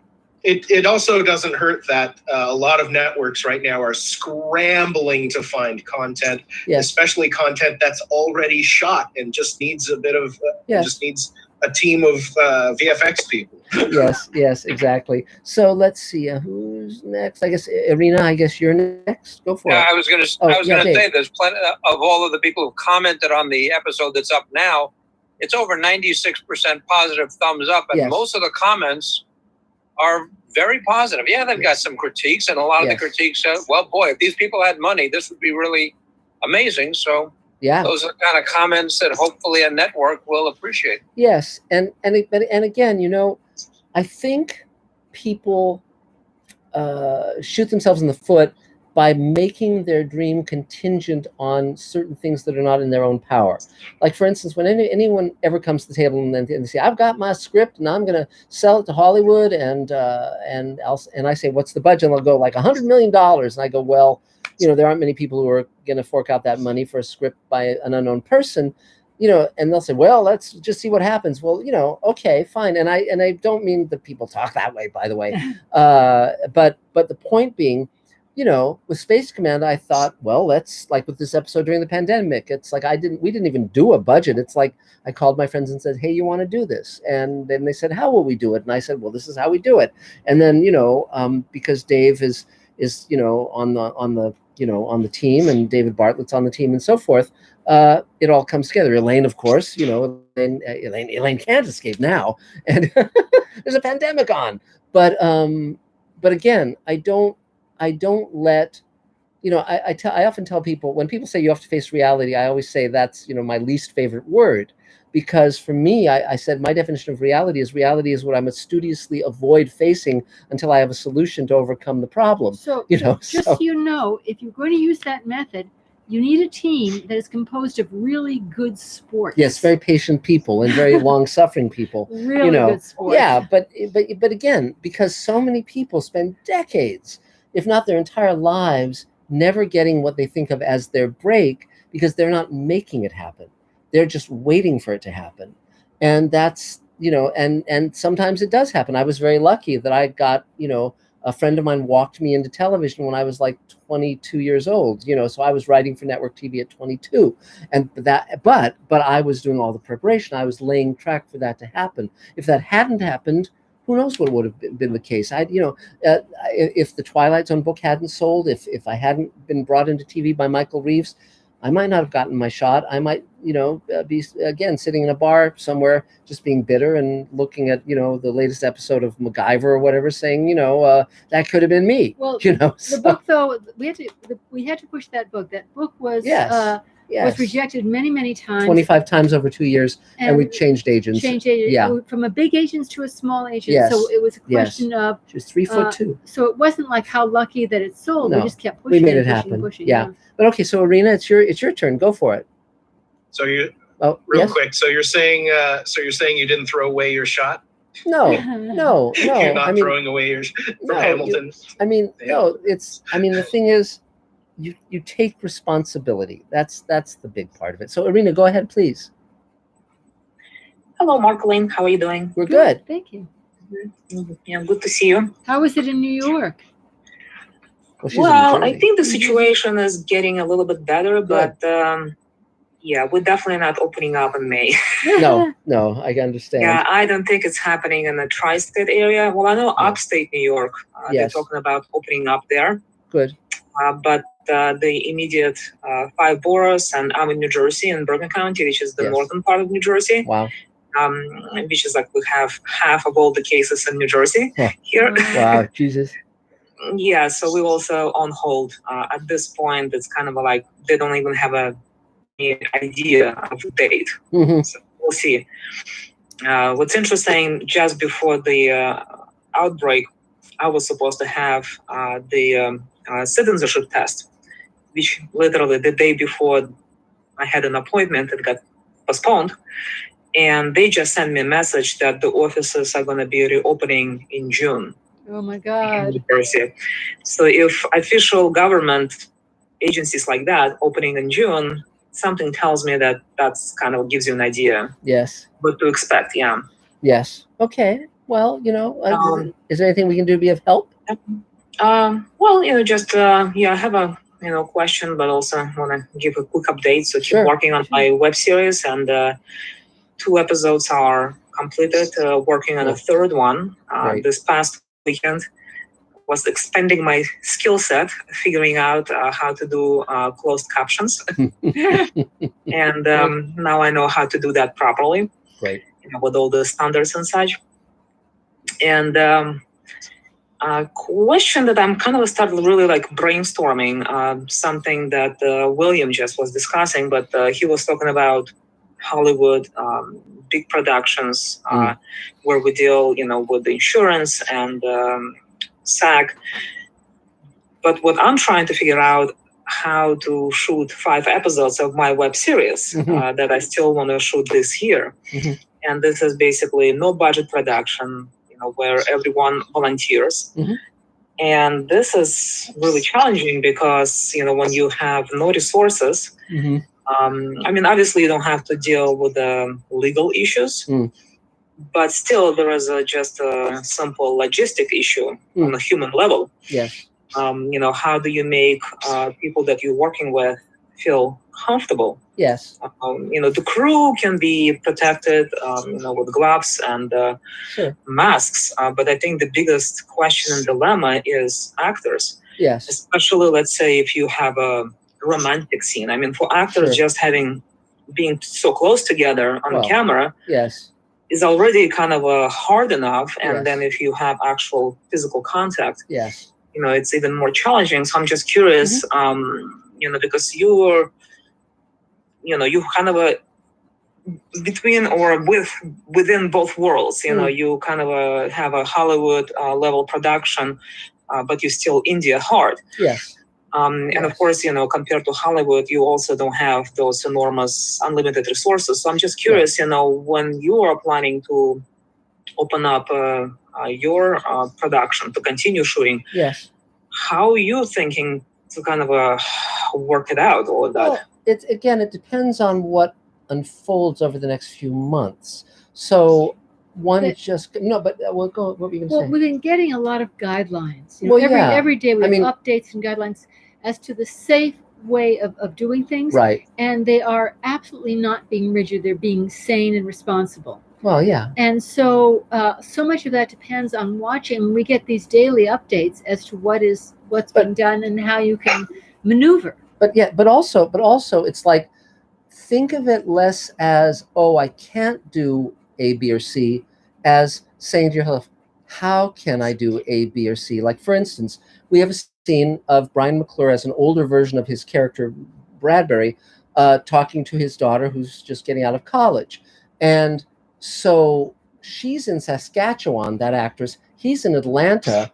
So what we're doing is basically using a lot of tricks to make it look like they're in the same scene, in the same room together. And part of it was we got photos of her apartment and then her home, yes. And then we chose what we wanted the frame to look like and what we wanted in the frame. And then we saw what Brian might be able to use, to shoot against green screen, because he has a green screen, and make it match. And so a lot of it is... She shot matching plates. She shot empty Yes. plates in her place. Right. And so part of it is just being ingenious, because remember, all of film and television, it's a magic trick. All of it. You're fooling people into believing the reality of what you're seeing. Mark? Yes. You might want to explain what a plate is. A plate is it's what you eat off of. No, a plate is a basically an image. Like if you're shooting on green screen, it's the background that you drop behind the person to make it look like they're in that setting. And so Dave could speak to that as well. But again, it's just, but I think also because we're shooting during the pandemic, our audience is going to be more forgiving of rough edges, because they know that we can't have 100 people on a set right now. It's not sane. It's not possible. But also, if I were, like, let's say for a moment that we were going to go into production on a regular episode of Space Command in the next month or two, few months, and let's say for a moment that the rules were you can't have a big crew, you can't have actors, kissing, blah, blah, whatever the rules are, then you just say, okay, let's shoot lock-offs. Let's shoot with the camera locked down. And so you break up the frame where one actor's on one side, then you shoot another scene where the other actor's on the other side, then you shoot the coverage individually. There's a lot of ways. Like, for instance, when we shot the Star Trek episode with George Takei, like climactic moment between George Takei and his daughter, she was sick as a dog. She had the flu. You cannot tell at all from her performance. She's brilliant, Christina Moses. But because of that, between her shots, we were having her lie down on an air mattress because she was feverish and having chills. So the reverse, so all of the close shots on George Takei, Elaine was reading Christina's lines, and all the shots on Christina Moses, Elaine was reading George Takei's lines. So one could actually have edited a variant scene where everyone's lines would have been done by Elaine. But watching the episode, you can't tell. Well, it was a killing schedule, so I was on there as the acting coach and support. Yeah, co-director. And so, but also you keep fingers crossed they will actually have a test where you can know if someone has the disease by then. It's time they open the doors, because that's critical. Yeah, and then if you have two actors who have a clean bill of health, at least you won't have to feel as guilty. But again, it's sort of like, I don't like big crews, and I don't like big casts. I like intimacy, and I love visual effects. And so for me, I'm the only writer who wrote for both Deep Space Nine and Babylon 5, as well as Star Trek, and the way those worked, you had standing sets and you had swing sets that you could redress, and you tried as much as possible to never leave the building. On Babylon 5, they never had location shoots. They shot everything there with CG exteriors. And so as a result, it's a totally controllable environment because you're never going anywhere. And so I like that. And so the more it's like, and quite frankly, if I had to, if I could only shoot like with a window between me and my actor, I would do it. And I would just say, okay, we're going to have them record their audio on a cell phone near them, and we'll shoot the visual through the window, and we'll just get the angles we can get through the window, and just shoot where the sun, where you have as little reflection. I'd probably have someone standing behind with like a black black thing so that you don't get a lot of reflections. But again, for me, that wouldn't be a huge sacrifice. It would just be inventiveness. I mean, I remember the beginning days of cinema with Georges Méliès and D.W. Griffith, and they were nothing if not inventive, and with far more limitations than we have now. So so I find that invigorating. But so just figure out how to do it, whatever the restrictions. But don't try to figure it out now. No. Now just stay safe. Why I'm thinking about now, because when you don't have ability to even test anyone, yes, because in Hollywood they will have the resources to do that on a daily basis. For indie filmmakers, it just simply doesn't exist. Right now here you cannot even get a test. As is. Tests are not available for everyone. Well, when you say test, do you mean auditions, or what do you mean by test? No, I'm talking about the COVID test. Oh, the COVID the test. Coronavirus test. So right. Basically, you physically cannot test people who, again, the way I shoot, it's literally just me, one helper, and a couple of actors. Yes. So it's as small as it can be. Right. And I can even downgrade and do everything myself, because now what's happening, maybe that's the way to go. Right. Just take longer to set up everything. Well, I guess the challenge is for actors, particularly, to feel comfortable with each other. Yes. Because, of what's happening. And right now, my only solution that I'm thinking, while we're still technically in lockdown, and people are actually, probably now with the safest that we can be. Mm-hmm. So what I'm thinking, literally the moment they will announce like a stage 1 of opening, because I think we're going to be opening like in 3 stages, whatever it means. Sure. I think literally the moment they will announce that we're opening, to grab that moment, because everyone is still going to be as safe as possible. Yes. With least possible infection. And maybe that's the only moment one actor will be comfortable enough to actually participate in a truly indie productions, where you're literally working for nothing. You're not getting paid, and for actors to take those kind of chances, that's hard. But again, you have to expand your definitions, because for me, what allowed me to do this episode that we're doing now is the realization that every single person has a video camera now. It's in their telephone, it's in their computer, and so and the amazing thing that Dave and I were just talking about is, you can send someone a file of a green screen that they can put on their big screen TV as a video,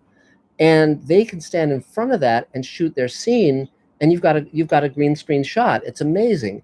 And there's so many ways. They have a large enough TV, and most people do. Most people do. And so, but the point is, if I were you, if let's say for a moment that I wasn't me, that I didn't have the access to the talent pool I have access to, I would say, okay, I'm going to have the actors shoot their own scenes. So first of all, they're all going to be using their own cameras.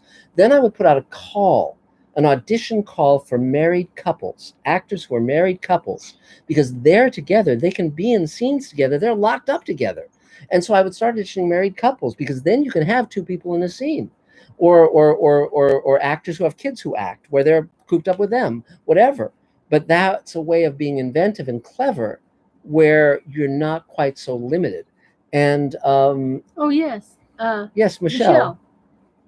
Well, other than the fact that it occurred to me that that's really an exotic form of nepotism. Yes. Yes. I wanted to put out a kind of an interesting idea here, and please don't laugh, because I'm being quite serious.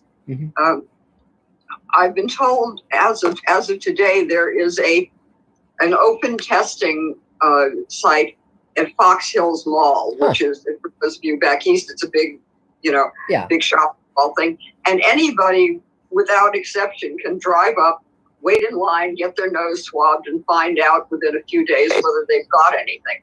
Now, I don't know whether or not that will show whether you have had it and have the antibodies or not.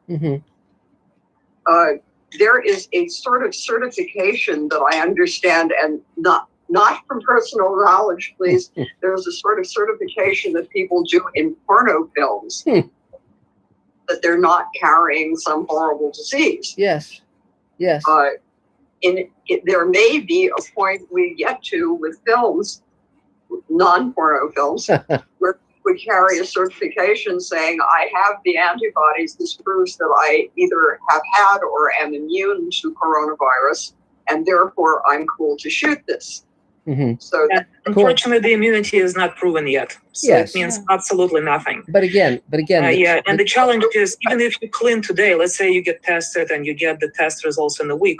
In that week, unless you're completely isolated, you can pick it up. Yes, and that's the real challenge. That every single day you're in danger. What I'm looking for is a time when they can say, okay, you've got the antibodies. That means you have had it, and you're not going to get it again. Right. It doesn't mean that. Well, not yet. They're still trying to find out. But the point is, but let's not go too far afield, because frankly, I don't care when they're going to let me out. It's like my goal is to find opportunity within whatever the strictures are.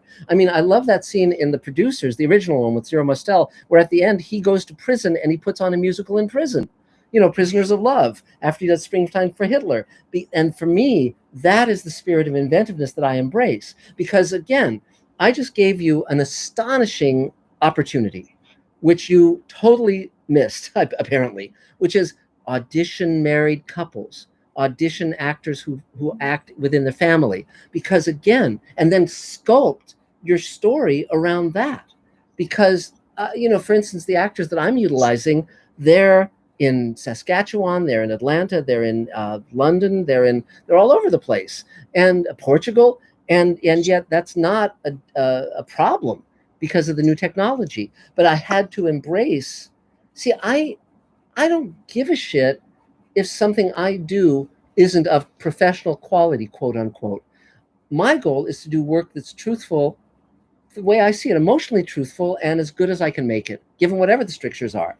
And so, that's what I'm doing. And, so for me, the fact that everyone is at home and stuck and bored and looking for something to do is an enormous opportunity, an enormous possibility that you would never, ever, ever have any other time in our lives. And so the reason I've got the cast I've got on this new episode of Space Command is because everyone's home, and most of them usually are too busy to be available. And instead they're just like saying, Christ, what do I do with my time? And I say, hey, you want to do a scene? And it's like, yeah, hell yes. And so I wouldn't be wasting this time. And I'm not saying you're wasting it, Arena, but I'm just saying I would see how to use this time. None of us are at this point retired from our art form. We are actors, we are directors, we are writers, we are producers. This is the moment to continue the art. This is the moment to up the ante and prove that we can do things under any circumstances. And so that's what I would currently I'm very busy with post-production. I have 10 episodes that already in the can. Yeah, sure. So as of right now, I have my hands full. Yes. But again, the episodes that are already written, I don't want to postpone them until 2021. So you may be forced to rewrite a bit. Yeah. Just think of the theme, think of the emotional through line, and see what hoops you have to jump through and just rewrite. Yeah, it's going to be fine. Yeah. It's going to be fine. But great. Well, 3 cheers. Yay, Arena. Question, Mark. Yes. Did you have a chance to see, did you receive my email that I sent a week ago? I don't know. I'll have remember, that request to be added to the LA Table email list? Yes, it fell through the cracks. And so I'll have to get on top of it. Sorry about that. It's been extremely busy. David, did you see that email by any chance? David Bartlett or... Yeah, David Bartlett. Yeah, David it was the same email. Probably didn't see it. He probably missed it too. Yes, David. Okay, yes, he saw it. He got it. Okay, good. So we'll make sure that happens. Yeah, I did. I haven't had a chance to respond to that. There's someone who wrote me from UK also to help. Yeah. I want to respond. Okay, great. So is it okay? Or do I have to resend it, or now you can just forward it to whoever? Yeah, that'd be great. Yeah, send it again. Okay. Yeah. Send it, sure. Okay, great. If anybody needs help getting on the table email, I can help with that. I work with Howard and I work with Tom Cass. Great. Terrific. Thank you, David. Okay, so I'll do it today then. Anyone should assume with me that right now I'm really too busy to do things that are not what are right on my plate. So in other words, if it's reading someone's script, giving notes on their novel, any of those things, anything, we're pretty much up to full capacity at the moment. So Adam, ask people to write you. Yeah, well, that's a mistake on my part. That was probably one of my alternate personalities. So Adam, do you have another question for Mr. Sci-Fi? Yes, speaking of scripts, Dustin Pinney asks, can you advise on where aspiring TV writers can get scripts for the current television season to write specs for fellowship programs? He says, I've been to the usual websites, but can only ever find pilots. Yes. It's difficult to get scripts from the current season of a show just because they don't generally want to have spoilers out in the world. One way of doing it again now is that everyone's home. So make a note of who those writers are and reach out to them through social media and see if someone will send you a script of one of the episodes that's already aired. And they probably will, because it's super easy to send someone a PDF or a final draft file. So I would encourage you to go to the source. I always like to go to the source anyway, because if you start at the source and they say no, then you can go to the next thing. Most people start at the most unlikely thing and never even go to the source, and then they're wasting a huge amount of time and effort. So is there another question, Adam, while we're up and running? Yeah, let me go. Okay. Karen Queen, Hi, Karen. Again asks, how would you feel about doing a story about a microcommunications satellite mutation? Well, sure. In theory, yeah. Okay. Sounds good. Thanks. So I guess Michelle, you're next, I think, in the rotation. Now, and I'm so glad to hear that you're going to be doing porn. That's great. Go for it. Oh, you have to unmute your mic. Unmute your mic. There you go. Okay. No, we still can't hear you. There you go. There you go. Okay. Yeah, go for it. Well, the wonderful Dave Edison is going to re-edit the stuff that I've got and add a couple new things in, and I will then have a comedy reel and a comedy reel. I hesitate to call it a drama reel. It sounds so dramatic. Time permitting. Well, more specifically, Zekri permitting. Yes. Most of it is stuff that has already been seen and worked with, so it's not like, here's this giant pile of different things. It's mostly stuff that he's already seen and has worked with, so hopefully that will make it a little more reasonable. I consider me a squeaky wheel as far as Sweet Haven goes. Good. Odd thing I've heard about that, not about Sweet Haven specifically, but about the idea that it will be harder in the future for older actors to get work because we are considered more vulnerable to COVID. Yeah. Because, there's vulnerable and there's old and there's young, and one of the things they're stressing now is that everybody can get this at any age, so maybe that will calm everybody down. Yeah. This whole going to calm down eventually, I'm sure. I think it's important that when things start moving along, and I will probably try and make some noise at SAG-AFTRA myself about this, that we need to campaign, we as actors and everybody else who uses actors, to get more non-union people into the union. Yes. Because we can convey to them that if you're non-union and you're working on a non-union set, it may not be a clean set as SAG sets will be. Yes. Not have everybody in masks and gloves and craft services and all the rest of that stuff. So it's going to be more important to get more people in as union actors, which is something that should happen anyway. Yes. I was really tired of seeing all those non-union things go by on Actors Access and casting networks. So let's see, there's that. Also throwing it out to the people, do we know if there is still a publication? There used to be a thing that came out 4 times a year that you could get it at Samuel French, which is no more. Rest in peace. That was a listing of actors' agencies and would give people an idea of who specialized in what and who were the agencies not to bother with because they only had 3 top stars and nobody else, who was open to seeing things and who had commercial departments.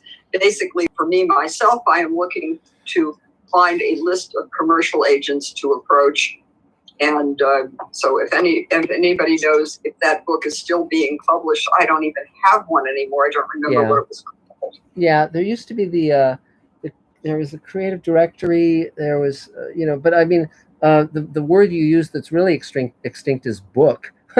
It's like, what I would do is, because Samuel French is gone with the wind, of course, and I put out an email to the table. Somebody's got to know something.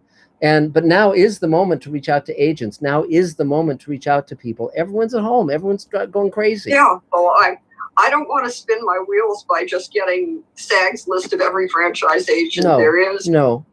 Stay away from WME and CAA. Right, of course. Well, I find, for me, I've had the best luck backward engineering. Yes. Where I'd find out who was getting the kind of work I wanted with the kind of people I wanted. Exactly. And then backward engineer and say who represented them. Yes. Especially people who were Asians who handled breakthrough people. Yeah. As opposed to old hands who only take old hands. Right. So, but backward engineering is often the way to go, and just figure out who you want to work with, who works with them, and then find out their reps. And then it's amazing how much you can find out on IMDb as to the history of each of the reps. Like I found out that certain reps had prior to going on to an agency a lot of experience with indies, and I said, okay, that's my person. They're going to be looking for a more layered, complicated storytelling, or they're familiar with that. And so I would see people who had similar taste, who did work with newer people, and then I would contact the office. But it was all based on backward engineering and my own personal research. Yeah. Not quite sure how I would do that to find commercial actors and to know who the actor is in a specific commercial, since they don't exactly run credits on. I mean, Mark. Yes. Yeah. I just sent Michelle a link to commercial agencies. Oh, good. Things you can check out. Sure. And you really have to go you really have to go to like the old days of in New York, where you'd be by foot walking to all the agencies and saying hello to people. You have to do the electronic email version, of the that. electronic calling version, which is you get the list and you go through them and you ask your friends, and the normals. Nothing's unusual about any of that. Nothing has changed. Yeah. But now, with Google and the internet and everything, it's much easier to find the contacts of all these things. You just have to be clever about cross-referencing. Okay. Where did you send that to? It's an email I sent you. So if anybody else wants that list, you can let me know and I can send it to you too. Terrific. Okay. So anything else, Michelle? Probably not. Okay, great. Okay, well, 3 cheers. Yay. So another Mr. Sci-Fi question, Adam? Yes. I see I've got a question. Everything's fine here, by the way. Yeah, exactly. Nothing's on fire. It's all fine. Yes, it's fine. It's good. It's good. KC Boomer Tech asks, and we've gotten this question a few times, does your faith affect your writing? It's very interesting because I really don't, I'm an agnostic, basically. I mean, it'd be really nice if there were a heaven, but I don't think there probably is, but I'll be pleasantly surprised if there is. But my compassion, I mean, people say I'm spiritual because I do come from a core of compassion, but the reason, like, for instance, I had Bob Picardo as a Muslim in the pilot wasn't that I'm a Muslim. It was that I thought Muslims were treated very badly in American film and TV, and I wanted to write a character where he was a regular person, a working stiff, and the fact he was a Muslim was as acceptable as everyday as me being a Jew, or some friends of mine are Catholic or whatever. I wanted it to be so it wasn't, people mistakenly think that I'm putting him in as a Muslim and talking about prayer because I believe in that dogma. It's not the case, but I do believe in respecting people's religions, and I do believe in accepting people for who they are as an individual, not as a stereotype of some crazy. Yeah, exactly. Yes, and so it's not the. It was interesting. One of the comments on Space Command episodes, people just come out of the woodwork and they kind of just reveal their stripes. They said, "You lost me at the prayer rug." Really? Well, can't win everyone. Don't need everyone. Yes. Yeah. It's again, it's like I think I think some people just spend their time waiting to be offended, and I think that's a mistake, because there's so many movies where like Independence Day is a great example. A lot of people couldn't take the fact that he brings the ships down with a computer virus, and I understand that, but I'm willing to forgive that and still enjoy the movie. And it's like, okay, we each of us have our point at which we say, I'm out of here. And for me, when I'm out of here is when someone's being deliberately cruel, and that's where I say no. And because if someone is not showing empathy, if they're not showing consideration of others, if they're not agreeing that everyone should have the same rights, and that it's not, the way things have always been done is not the ways necessarily they should be done. I just try and have an open mind, and that's just how I operate. That's just how I'm wired. So, okay, so great, thanks. So now let's see. I guess Mark Gushowitz, you're next on our screen. Go for it. Cool. There we go. There you go. Yeah. Okay, so for people who don't know me, my name's Mark. I'm an editor. Unlike so many people, I feel guilty because I'm actually kind of busy. Good. And the client who I'm working with right now, where we're supposed to be finishing things up next week, has informed me that there's more work to come. So cool. I feel good about that, but I feel bad when everybody's asking me how am I getting the work, because it's basically just past clients calling me up. Yes. Because they've always relied on me. I've got another client who he tried to edit his own stuff because he's like, I'm sitting at home now, I'm just going to try to do it myself. And well, he realized that editing's a skill that an editor has. People like me and Dave Edison and Dave Bartlett, have. And so now he's coming back to me Great. With an edit. So I feel blessed. I feel good to have the work kind of coming to me. Great. So, but then I feel a little unblessed this week because two things happened. One, I made a new cut of my short film and I decided to show it to my writers group, and they were so, what's the word you use? Toxic? Huh. Oh, really? Yeah. In every way, shape, or form. My AD was there and she got more pissed than me. Yes. Because these people are supposed to be on your side and be very, helping you along, make you feel better. Sure. And I'm pretty happy with the cut. And so far, I've shown it to like 15 people and they've all been really positive. And then I showed the new cut to my writers group and they're like picking apart things that I can't change that. Why don't we work on is this working right? Like the costume design, it's like it's shot. What do you want me to do about that? Yes. Let's talk about something else. And so that kind of put me in a funk. Yes. And then I lost my music guy. We talked about this last week, but he went to the doctor and doctor says he's not going to lose his hand for about 3 months after the surgery. So I'm going to be looking for a new music guy. I had a couple of people step up and offer me services last week. I've talked to Akira about it a couple of times. I gave him a ride home and we talked about it. And my sound guy over there, Earl Smith, I know he writes music too, so I'll probably end up talking to him about it as well. He's going to do my sound mix. Great. So that was kind of. Well, here's what I'll say about that. There's a reason the table is not a writers group, and the reason it's not a writers group is because I've seen writers just tear each other apart, and nothing's left other than the ashes and the lawsuits. It's sort of like it can be so catty and so toxic. And Elaine taught me a very important lesson when I was younger, when we were first married, because I used to hang out with a circle of writers. And they were very sarcastic and very cynical and very cutting. And I would come home depressed. And Elaine said to me, you do not have to hang out with people who make you unhappy. And it's like, wow, what wisdom.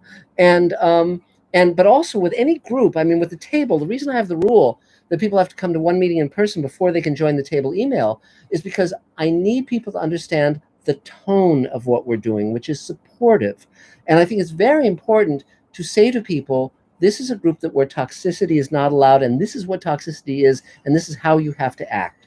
And supportive, constructive criticism, thinking before you speak, not telling people how you would do it, but say, okay, what is the intent of this? Does it achieve that intent? And can I do things that will help this? And I agree with you. There's people that Dave would agree. There's people making comments on the Space Command pilot where it's sort of like, this does not help anyone or anything. And and every now and then I'll do a video on Mr. Sci-Fi where I say, really be aware of what toxic is and how it really doesn't make the world a better place, and so I mean, if I were you, I'd quit that group, frankly. Well, the weird thing is like, I know who to listen to and who not to listen to, but some of the people that I know what is expecting support from, I just couldn't believe that they were just kind of ripping into me, because like, I know I can be hard on people's scripts and stuff, but I do exactly what you do. I don't ever look at it the way that I would do it. I never sit there and say, well, why don't you do this, why don't you do that? I always try to figure out where they're going, and then if I'm hard on it, it's because it's like, well, I'm not seeing that in your script, and maybe you need to work on that if that's where you want it to go. And you do it in a positive way to make them excited to continue working. But when I finished that night, it was kind of like, I had to start from scratch or something. And like, Dave Edison's seen the short. He was very positive about it and great. And I've shown it to some other people. Kirsten, who was here last week and might show up again this week. She was the person who really kind of dug in deep and gave me some negative feedback, but it was very constructive in the way she did it and helped me out. And I went, that's the way you do it. And so it was very toxic. And I think people got to be careful of that. My AD, who's been a part of that group for about 3 years now, she told me when she left, she was thinking about never going back. Because she was so pissed at how they treated it after all the help I've given people on, critiques on their scripts and this, that, and the other thing. And I've done some editing help for them. So that was kind of a downer. Anyway, back to good things. So I've been working with Nathan on this podcast that he came up with an idea, and he approached me on it because he knows I have podcast experience, and I am right now. I'm going to be leaving the Planet of the Apes podcast because I feel it's run its course for me, and I'm not enjoying it anymore because I feel like talking about Planet of the Apes, you can only go so far before it gets really redundant. Because you've got to then move on to baboons and orangutans and so forth. So, exactly. And I didn't want to hurt the show, and then so my co-host is going to find someone else. And Nathan came up with a really good idea, and he approached me with it. And it did something that you are always talking about, and that is he wants to talk to filmmakers. And so you're always saying, if you want to meet filmmakers who can help you out, do a podcast, and that's kind of what this is. And I know he talked to you about being on it. I'll be on it, sure. And such, which gets me kind of excited. And we also talked to somebody, what's his name, Steven Sears today. I know Steve. It was a great conversation because in our household, we're big fans of like Xena and Hercules, Princess Warrior and all that. And so it's when we were done, I said to Nathan, if the podcast is exactly how we just talk now, people are going to eat it up, because he was a real interesting guy. And we didn't record it or anything. We were just, for the first couple episodes, we kind of want to get people to know what we're trying to do. So we're trying to have these early conversations. So I'm real excited about that.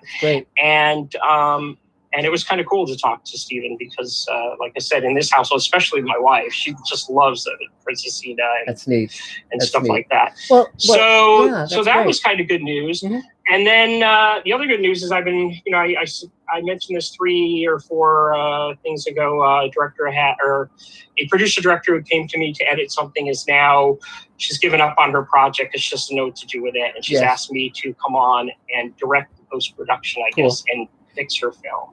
And that's actually been going pretty well. I've been talking to an effects guy who will probably now come on board my zombie movie for some blood effects. And as I've been digging deep into that, because I've never done a lot of special effects, and there's like drone effects and explosions and stuff, that's been a lot of fun too. Unfortunately, we have very little footage because of the way it was shot, but I'm feeling very positive about it, and I'm having a lot of fun with that. That's great. So as much as I had a downer of 2 days where I got a little depressed, it got lifted up. I was able to lift it back up. That's great. Back up with some other stuff. That's great. And one thing I want to point out also, and this is something most people never discern, there are 2 Hollywoods. And I mean, I often talk about the good Hollywood and the bad Hollywood, but now I'll draw a different parallel. There's the Hollywood of the people who are actually doing all the work. And then there's the Hollywood of people who are just amateurs and don't know shit from Shinola and are all talk and wasting their energies. And maybe every now and then they do a little teeny short film or something, but they're not the people you want to hang out with. And this isn't snobism. It's just recognizing who actually is the real deal. That was something that my AD had said to me when I called her up. I said, am I overreacting? And she said, not at all. Look at the writers group. There's like 4 of us. One of them's my animation friend and my AD and me. And then one other person. We're the only ones who are actually doing anything. They're writing scripts, but they're not getting them made. They're not making anything. And I'm going to let them bring me down? No, you shouldn't. And that's what she said. And two other things we can end on in this regard. One is, remember, you don't have to win the approval of everyone.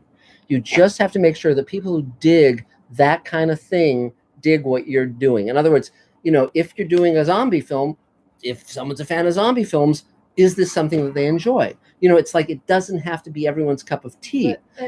What were you going to say? Well, we were in a very good group. And the reason we were in a very good group was we had someone running it who was not herself a writer, but she was a script doctor. Right.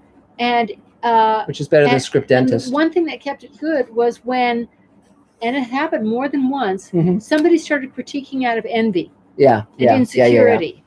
And she would talk to them, and if it didn't work, they would be gone. And so that got rid of that element. So people who couldn't be supportive, who couldn't be behind somebody else, who were mostly envious, and it's surprising how many people are, as you say, people who aren't succeeding, they get started on a negative trend, and then it's amazing. Terrible. It's sort of like it drags everybody starts following suit, and then everybody starts sort of follow the leader like little ducks. Yes, but go ahead. I'm sorry. I was just going to tell you the worst example of a story being critiqued I've ever seen.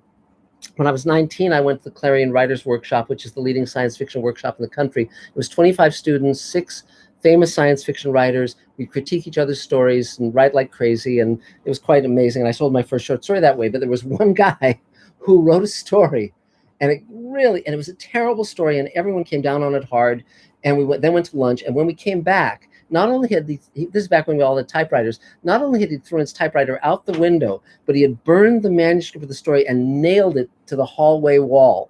And so, so I think that was definitely memorable. And so if you're not living that fate, then you're ahead of the game. So anything else, Mark?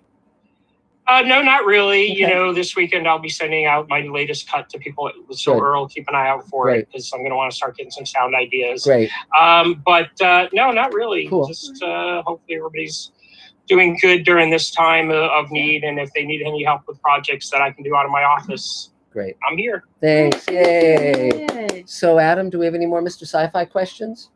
We certainly do. Moving on to Knox5555. Great. Who asks, how is your location influencing your writing? As a German, historic and fantasy is the clear choice for me, because I can visit castles every time I want to. Well, there's very few castles here other than at Disneyland. Growing up in LA definitely had a strong influence on me, because I knew that the TV shows that I was watching were being made in the town I was living in.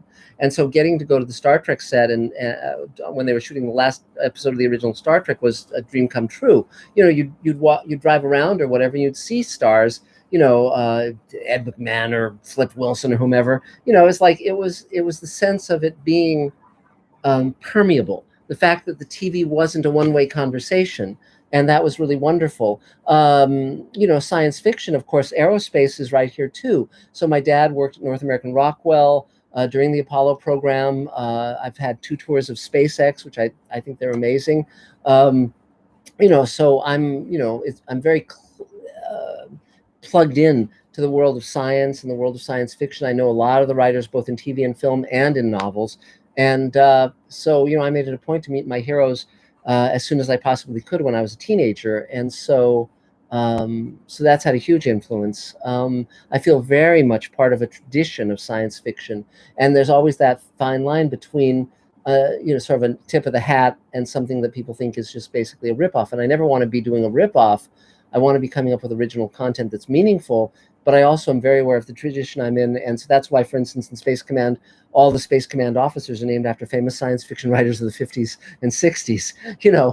That's deliberate. And, and when people say, well, the ship taking off along a track, is that Fireball XL5? Well, yeah. And also When Worlds Collide. So again, these are deliberate artistic choices that are, saying here, I'm not I'm not, this is not all coming out of my head, without any anything that's gone before. And I'm very aware, super aware of the history of science fiction, and I feel very well informed by that, and we're very, it's a great gift. So yeah. So let's see. I guess Thane. I guess you're next. Go for it. Thane Allison, want to take your turn? And watch out. That plane's going to hit you any second. Really? Yeah, I'd get off the runway if I were you. So yeah. I caught on him pulling up. I found this really neat crate out by the airport, and it's cheap rent, and great. The noise quiets down around bedtime. So. Yes. Like everybody else, trying to stay busy and stay connected as best I can. Listening to various stories, I have a story about a typewriter through a window and a gun in my face by a writer.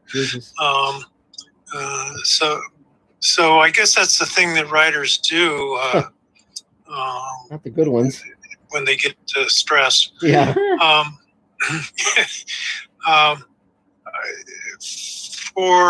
To get my day going every day of the week these days, I'm working with Jessica Johnson for 10 minutes of meditation and 8 minutes of writing. Great. Which I'm finding brings a little discipline to my life. I'm not terribly disciplined anyway, although I keep busy. And then I've been playing around with some edit of some video I have here, trying to decide if it's worth trying to save and taking to somebody like the experts that gather around the table, Mark or Dave or whatever. I wrote a piece, kind of an Andy Rooney-esque piece that I'm getting ready to tape. I discovered to my horror the other day that there are such a thing as purple peeps. And peeps are sacred, they're chicks. But it turns out the purple peeps are rabbits. And I'm just so incensed about it that I got to talk about it. And so we're going to do something with that. I drafted a script, and I'm supposed to be getting some feedback. Cool. Meantime, I've had a couple of issues. Have you seen? Yes. Have you seen this on the market? Is Peeps cereal? No. Honestly, here's the thing about it. It's marshmallow flavored cereal with marshmallows. God. Yum. Yum.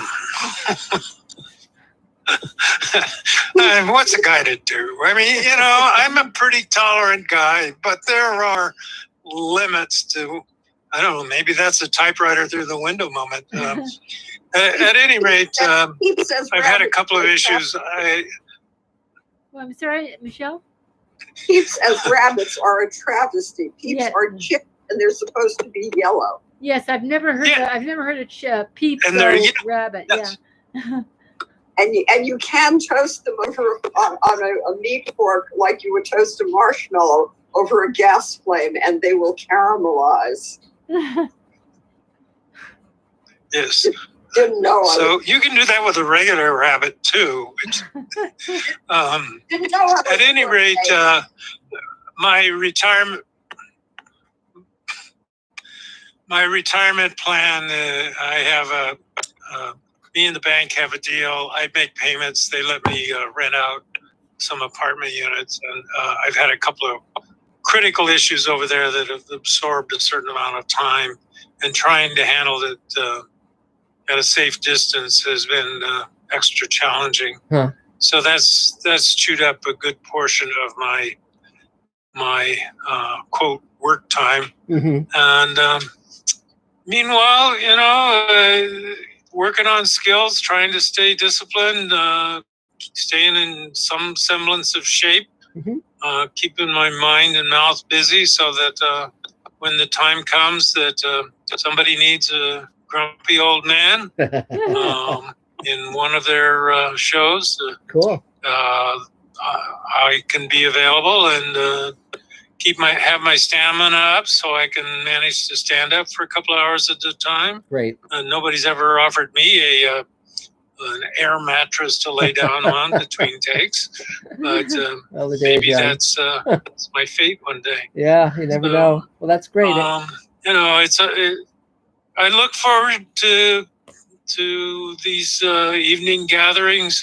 Yes. It's refreshing to know that people are out there working, and I did see a note in the table email today. I believe that somebody's been seriously ill with the COVID-19 virus, and that seems to be on the mend. And I'm always glad when you hear those outcomes, because another 50 people died today in Los Angeles. Wow. And it's I'm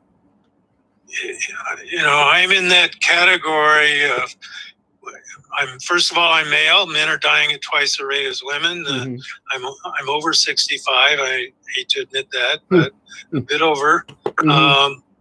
I have a pacemaker and compromised lungs, and I'm diabetic. So there you go. The only thing I've got going for me is I'm not black. Yeah. And yet, if I want to work, it would help if I were black. Yeah. Well, so Gino can speak to that. Yes. Do my best to stay positive and functional. Yes.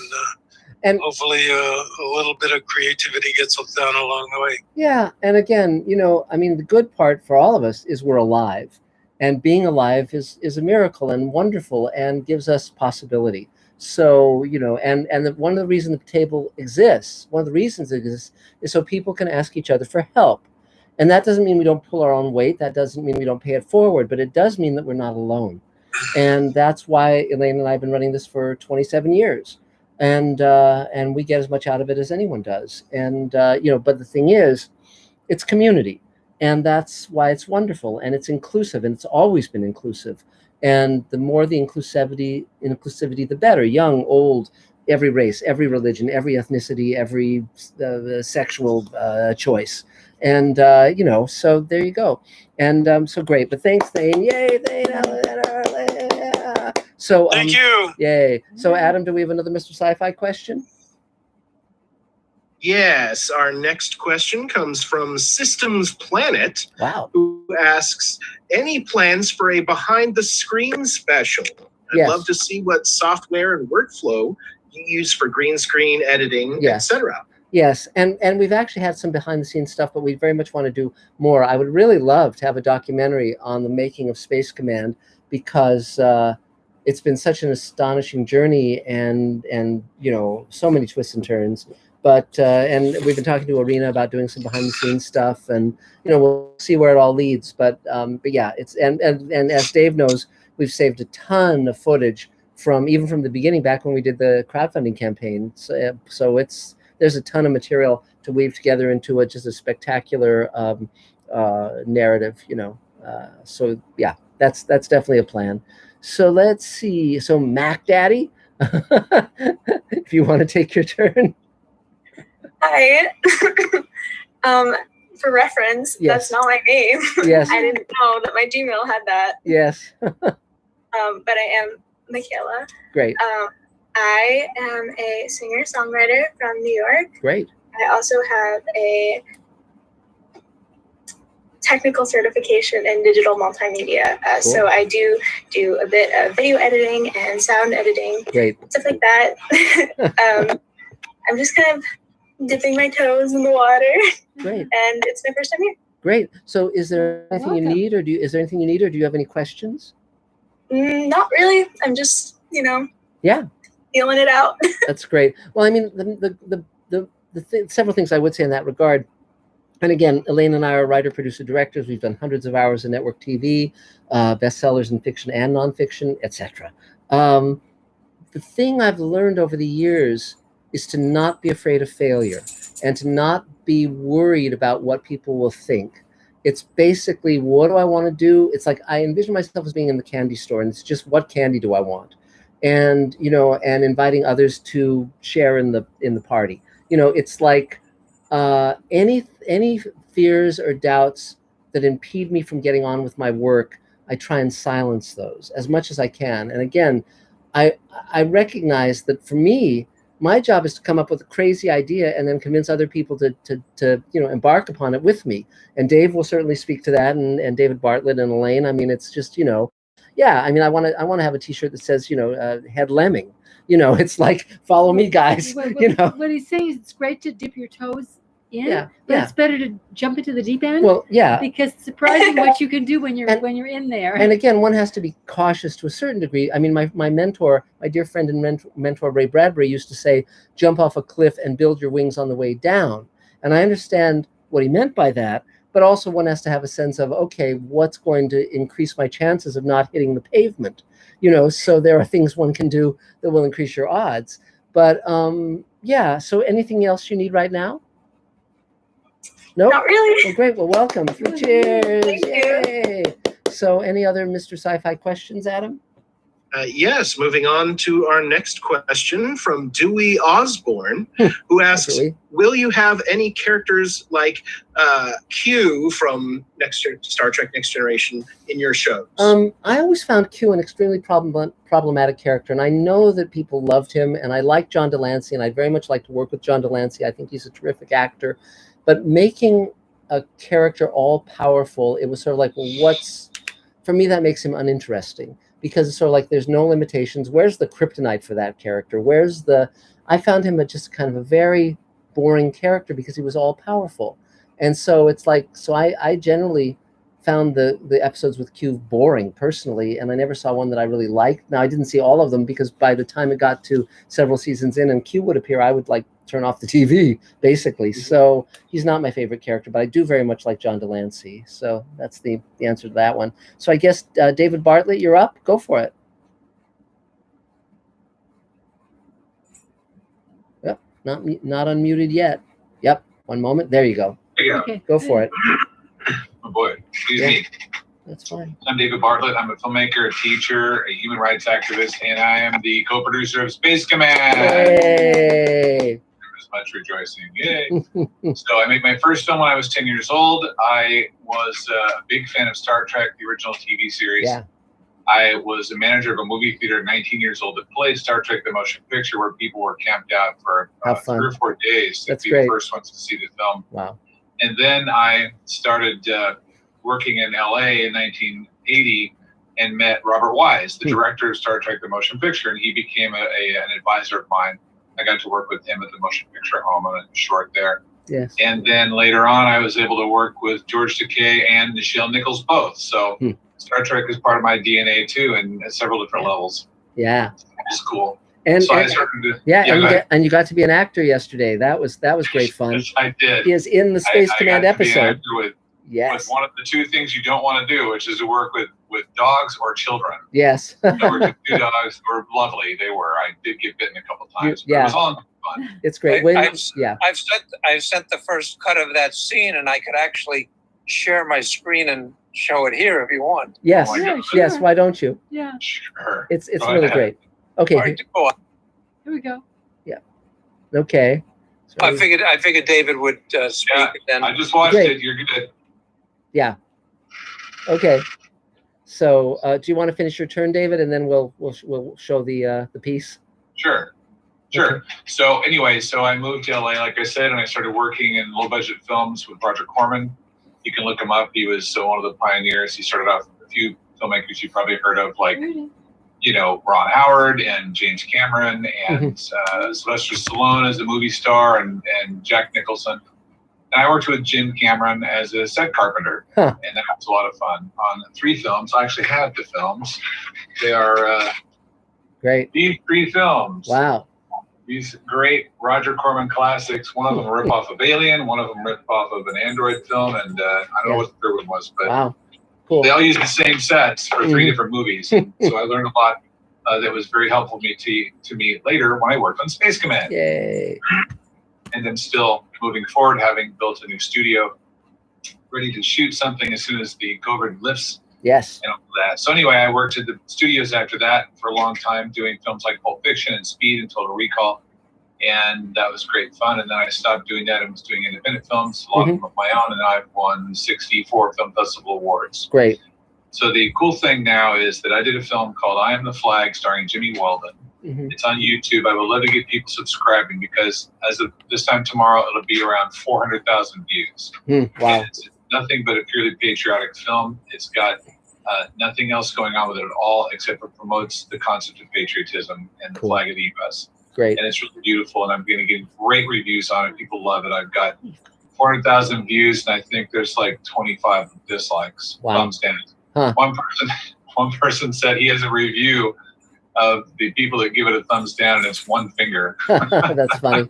That's funny. So is there anything you need? It's a vocal group, my fan base. Yes. But, so is there anything you need? No, I really don't need anything right now. I've got a lot of stuff going on. I'm working on Space Command full time, and I've got all kinds of things happening. Great.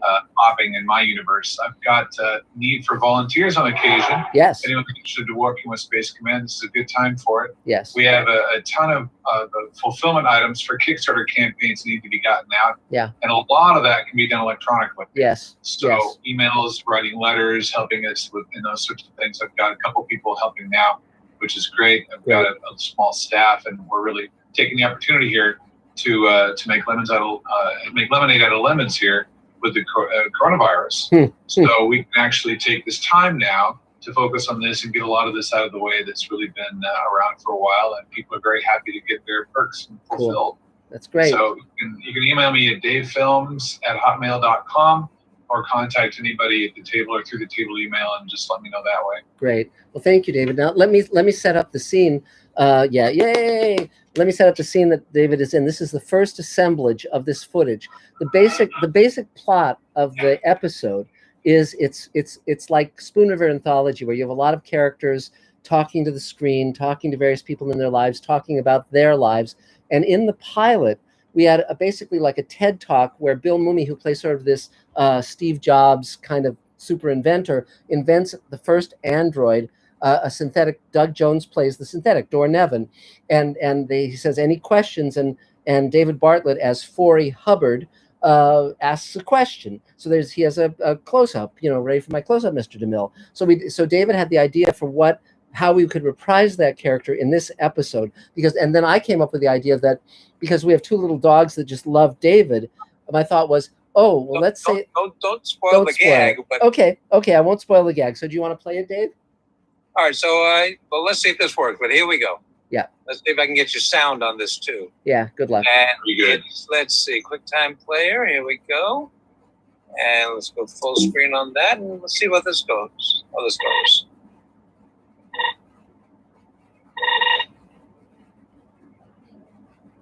I address myself to Greg Mazzi of the Mazzi Priscilla Corporation. Having been at your first presentation of synthetics, where you made the case that they were so much better than the real stuff, humans and other things alike, and boy was I convinced. Only then, the human contingent whipped off with Dor Nevin, leaving all the other gizmos behind, which is what this is about. I don't know how to turn them off. I don't even know how to turn them down. And I've been calling your complaints department, and again and again, you'll put me on hold. And I have yet to talk to a single living person, which I suppose is ironic. But the point is, I was taken in by your sales pitch, lock, stock, and barrel. And of course, the warranty is just run out. So I need help with this. So that's now, of course, it isn't stop and start like that in reality. It plays smoothly, but it's great. It's great. Method acting on my part. Yeah. And the fun part is that most of the scenes in this episode are very serious. They're about death, they're about loss, they're about grief. And so we have two scenes that are just outright funny. And one is Barbara Bragg, which is a great scene as Ship's doctor. And then there's David's one with the dogs. And so, and Dave, just since we just saw it, the one thing I would like is it to end after you have him bitten. I'd love it to end with that one shot of Rudy with his nose like filling the screen, where it's like just like looking into the screen with this big dog nose, then cut. We make it like he walked up to the camera somehow. Yeah. It's not like he's being held. No, Sure. exactly. But that would be the button on it. So I think that'd be great. So just add And that. maybe do the eye effect on the dogs to show that they're synthetic. One could. Adam. Yes. Not that that's a ton more work or anything. Thanks, Adam. Yeah, you can arrange that. Yeah. You can arrange that for us, Adam. Yeah. Don't suggest things like Yes, that. it's a great idea. So yeah, absolutely do that, Dave. So They are so cute. they are It's cute. good to see them again. Yes, it's great. I think they've got a great future. So, Thanks, Adam. Mark. Yeah. So here's how Space Command works. If you hang around Mark long enough, you make a suggestion, you'll end up getting what you want. You just got to be really careful that you're specific about it. Yes. So I said, you should have the dogs in this too. And he goes, oh, great idea. The next thing you know, they're in it with me. Yes. But the funny thing to add is whenever he comes over just as himself, the dogs are all over him. They're licking him. They're just, but when we tried to shoot the scene, they wouldn't do it for the most part. So we actually rubbed cheese on his face, butter on his face, put cheese in his ears. And it's just like, and then we were able to piece this thing together, but it took a lot of work. And I've got behind the scenes footage of all that too. Yes. Very, very and funny. The last bit there, I just sent Dave a note that there's a big swipe of butter on my cheek. Yes. So I don't know if we can take care of that at all, but it would be good to do. I needed that shot. There wasn't that much. There was. Yes. I mean, there's a shot where you're kind of just sitting there because that's what we had. Maybe someone can color correct that. It's wait, great. that's me. It's great. It's really fun. I love it. I'm really glad we did it. Thanks for the idea, David. I really appreciate it. So I guess Akira, I guess you're up. Go for it. Right. Okay. Good. This is Akira. Originally from Tokyo, Japan, and I'm living in LA, Toluca Lake, and a film composer and guitarist and Japanese instructor, Japanese language instructor. And right now, yesterday I emailed to the table email. Right now in my music archive is open to everybody, and I put my old archive. My music is more than 100. It's all available now for everybody, and I did not do the fixed rate, and it's donation based. Any single dollar is perfect. If you want to use my music, just let me know. It's open to everybody, and I'm really willing to be used by you, anybody here or anybody around the world. You can share it to your friends. It's really highly appreciated. That's it so far for me. Okay. So thank you very much. Yay. And so, Adam, do we have another Mr. Sci-Fi question? We sure do. Next question is from Thomas Gendrolis. I'm sure I'm butchering this.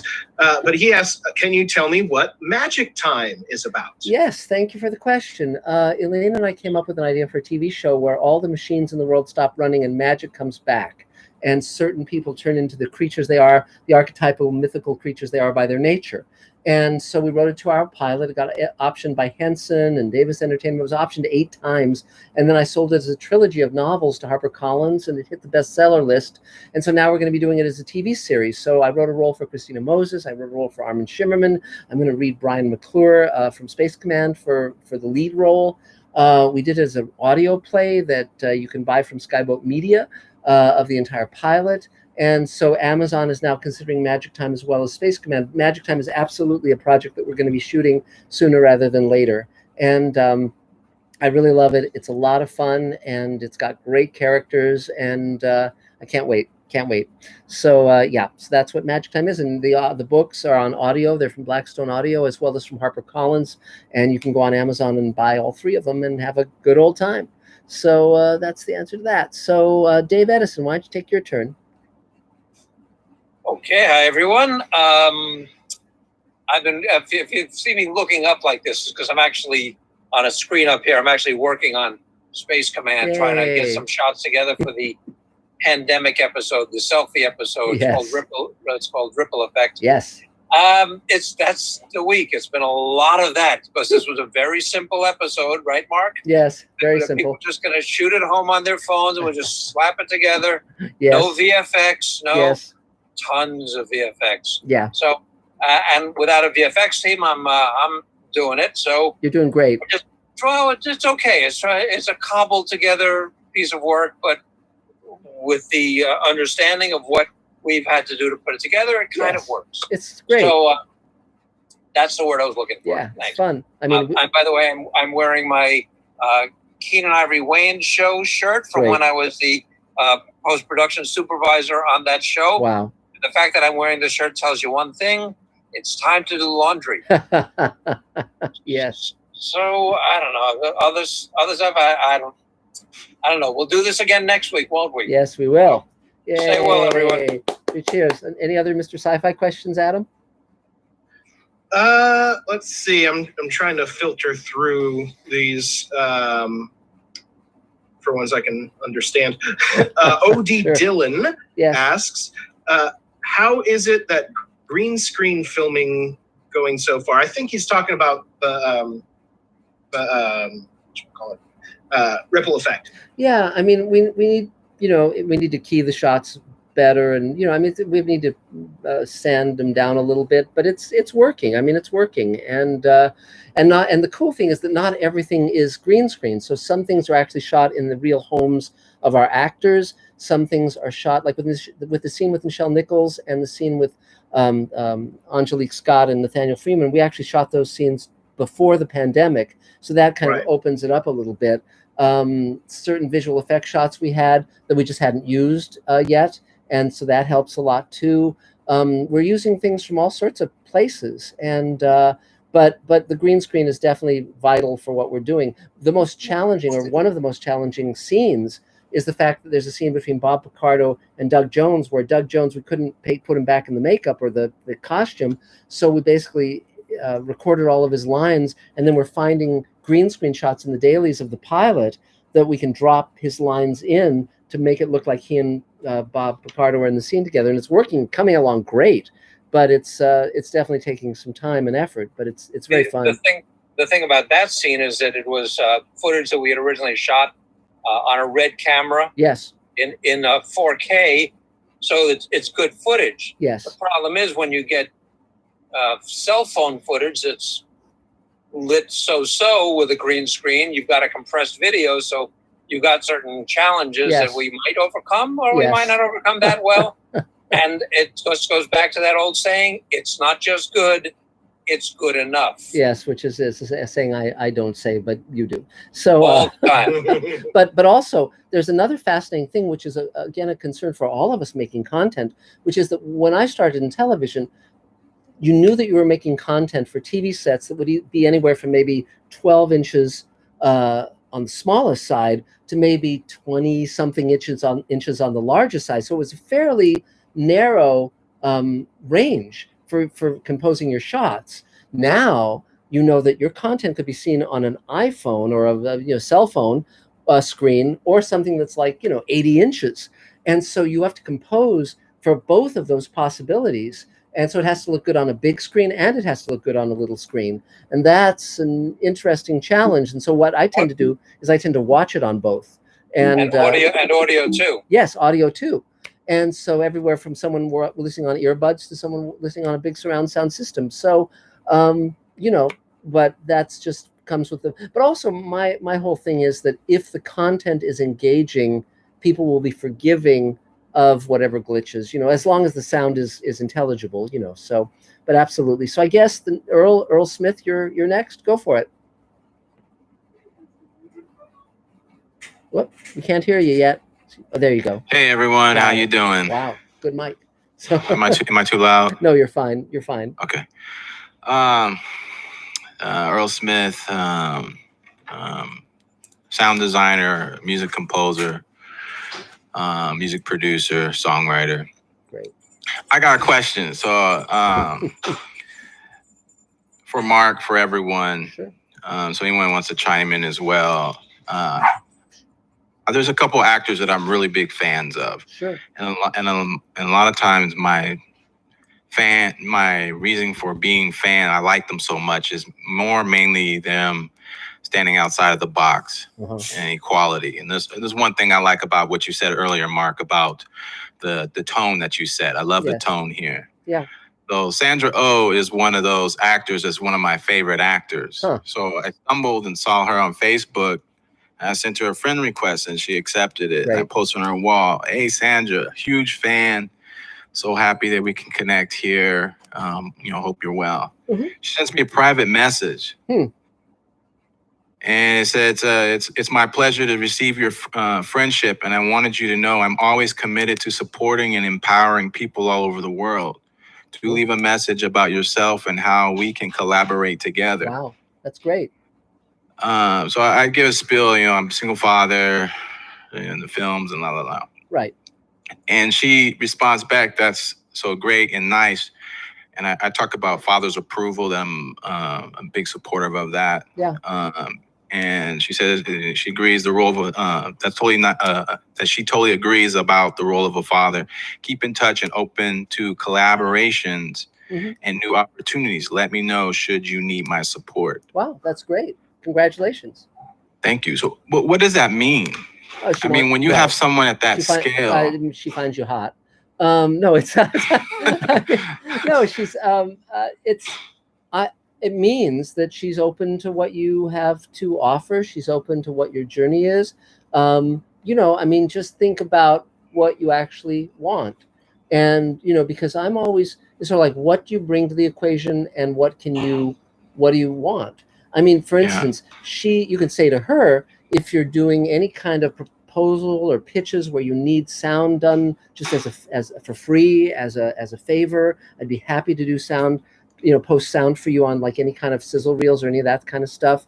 And what I'm looking for is this, you know, so just be clear on what you can offer and what you'd like, you know, but make sure that it's a two-way street and make sure. I always give everyone an out, you know. It's like, you know, with my friends, I'll say, if you can do this, that'd be great. If not, that's 100% fine, you know. And I always look to be of use first. Before I ask a favor, I always think about what can I do to be of help to them, you know. And you know, but the fact she responded is terrific. The fact that she's being so, I mean, the fact that people are stuck at home makes them much more responsive probably than they'd normally be. You know, probably, you know, if it had been the normal times, she would have just had her security tase you, you know, but, you know, but because she's at home and bored, you know, she's like, okay, I'll send this guy a note.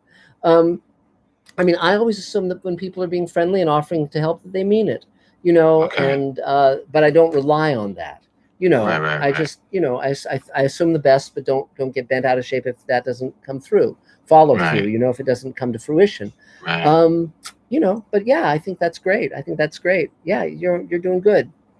But you don't think that could just be a general assistant sending out? No, not at all. No. I mean, it could be, but I doubt it. I mean, and if it is kind of like a form letter, then she's being careful who she sends it to, because there are a lot of crazy people out there.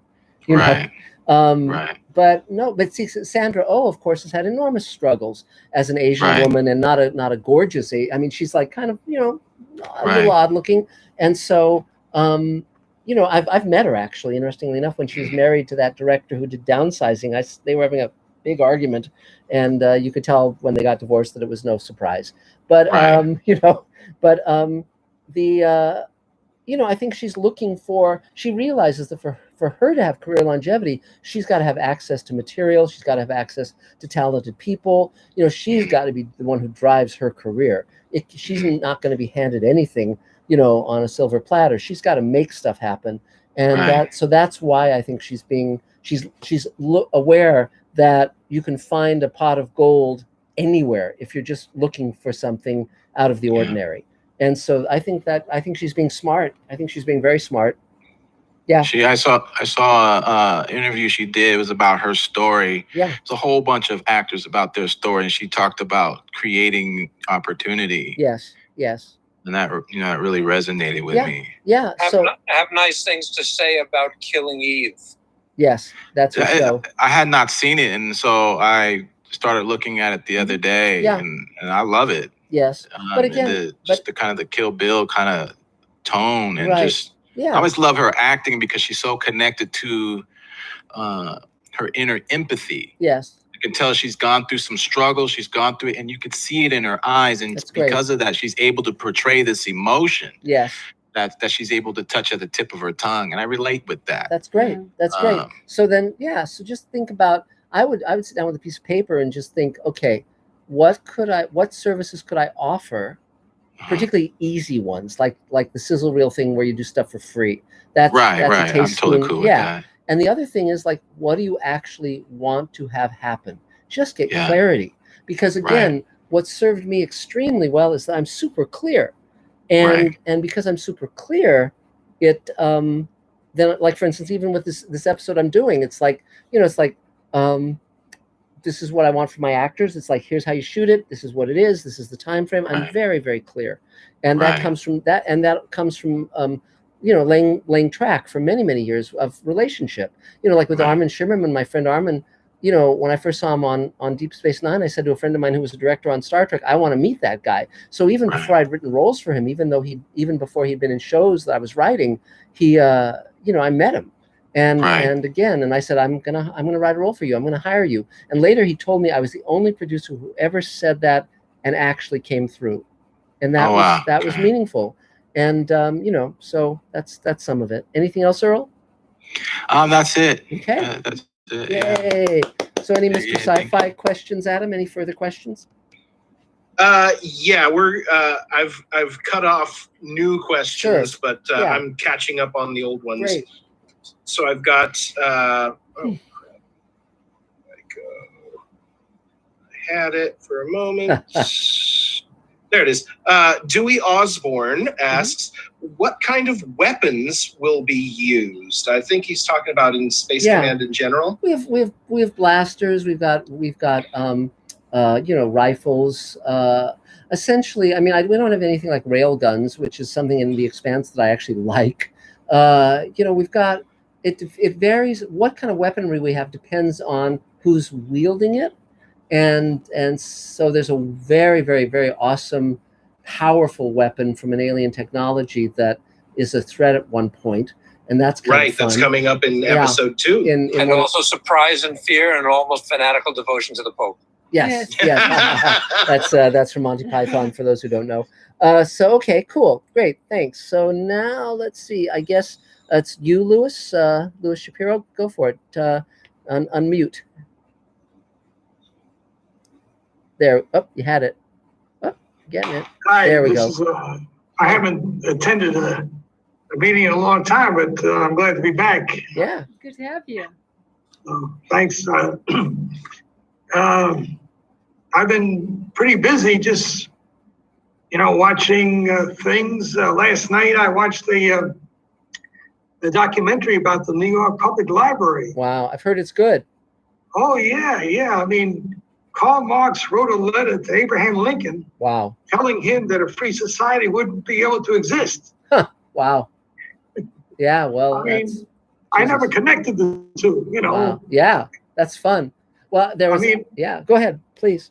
Anyway, I haven't done much. I mean, I've been just doing emails and reading things, and I've started a few ideas, you know, talking with friends and all that, but I'm I'm kind of intimidated next to you guys. I don't have much. Well, it again just boils down to, you know, what can you be part of? What do you want to do? There's no, the table is designed so there's no obligation, and everyone can sort of bring to it what they want. You know, it's I mean, we're all different. We're all doing things, you know, but part of the table, and it's funny because people will sometimes say to me, well, I don't have a script finished. Should I come to the table? And I say, yeah, absolutely. Because someone may say, I'm shooting something next week and I need someone to hold a dolly or, you know, whatever, you know, operate a dolly. And someone will say, oh, I can do that, you know, whatever. And of course, we're now all under lockdown, but we can be of support to each other. So it's absolutely fine. So is there anything you need, Louis? Anything we can do to be of help? No, I just want to continue. Great. Well, 3 cheers. Yay. Congratulations. Any more questions, Adam, for Mr. Sci-Fi? Nope. Not really. Just new people joining us who are asking about the status of Space Command, like how much have we shot? Yeah. What's been, well, we shot 3 hours. We're currently putting together the 4th hour, which is a special pandemic episode. We're ramping up to shoot the 4th hour of Space Command of the 12-hour first season when the pandemic restrictions are lifted. The novel is completed. The audio play prequel is completed. The graphic novel is in work. We're publishing minimally 4 issues of the comic, and then we'll bundle it as a graphic novel. It's just moving along. And we're creating the Showrunners Network, which is 6 series created with the folks who created Farscape and Defiance and Alien Nation and Sequest and The Expanse, and the writers of The Children of Men and Iron Man. So these are some of my partners on those projects, and it's moving along. It's going great. So so let's see. So I guess James Garnier, I guess you're next, if you're there. Are you there, James? Nope, I guess. Yeah, I'm here. My video just isn't working. Yeah, no, that's okay. Probably doing way too much work on my computer. So so what's up? So it's been really productive since the last table meeting. Cool. So I've got enough funding in to green light the next film that we'll be shooting. The scheduled date on there is June 30th. On there, and we'll be shooting in another state which has very few cases and is lifting restrictions tomorrow. Mm-hmm. So, and then progress on 3 other films, and then of course the stuff that I'm doing with you with Space Command. So bringing down some equipment tomorrow and cool and other stuff on there. Ass, don't really have any ass. Okay. Stuff that I can help with. If anybody's in the Texas area, definitely reach out to me. Mm-hmm. Since we'll be, shooting out there coming up here. Wow, that's great. Okay, cool. Well, 3 cheers, James. Yes, good to have you. Yeah. Yay. And Sheila, I guess. One thing. What part of Texas are you in? So we'll be basically, if you take a triangle and drive between Austin, Houston, and Dallas, we're in that area. Okay, cool. That's great. So so Sheila, are you around? Do you want to take your turn if you're there? Sheila? Are you there? Yes, I'm here. Great. Hi, how are you? You bet. Good. We're good. How are you doing? Fine. I'm actually fine. I'm really enjoying coming here and listening to this because you learn so much. I have a question. Sure. I have completed and have in my hands the 2 short films that I directed. They're completed, and now I'm at a loss of what to do with them at this point. I finally have them after the editing, after everything, and sound and everything. Sure. And now I'm at a loss of what to do with them, with everything that's going on. Yeah. Well, David Bartlett, do you have any advice? Because I'm sure that submissions to festivals are continuing. Some of the festivals are becoming online festivals, right? Some of them are online festivals. They always have been, and they probably... Yes, Mike Fair, I believe. I'm sorry, repeat that again? That's okay. No, I was saying that the online festivals, I'm sure, are thriving. There are a number of festivals, like 2 of the awards I recently Crazy won. busy. James? Oh, James, I think you have to mute your... Your mic is on there, dude. Yeah, the music should have some time today. James, your mic is on. James Garnier. James Garnier, your mic is still on. Could you mute your? Nah. James. Somebody did. Good. Okay. The most difficult shot in the film for Snow. Yeah. The host should be able to mute him. Oh, maybe I can. Let me see if I can. A 3-time Emmy-winning VFX guy who referred. I don't see a few folks for Snow. Click on participants at the bottom. Okay. And then James Garnier. Yes, I can. Let's see if I can. Did that work? Hang on. One guy who wanted to win. Probably just point to his box. The hardest shot in the entire upper right hand. And he knocked it out of the park. No, it's not working.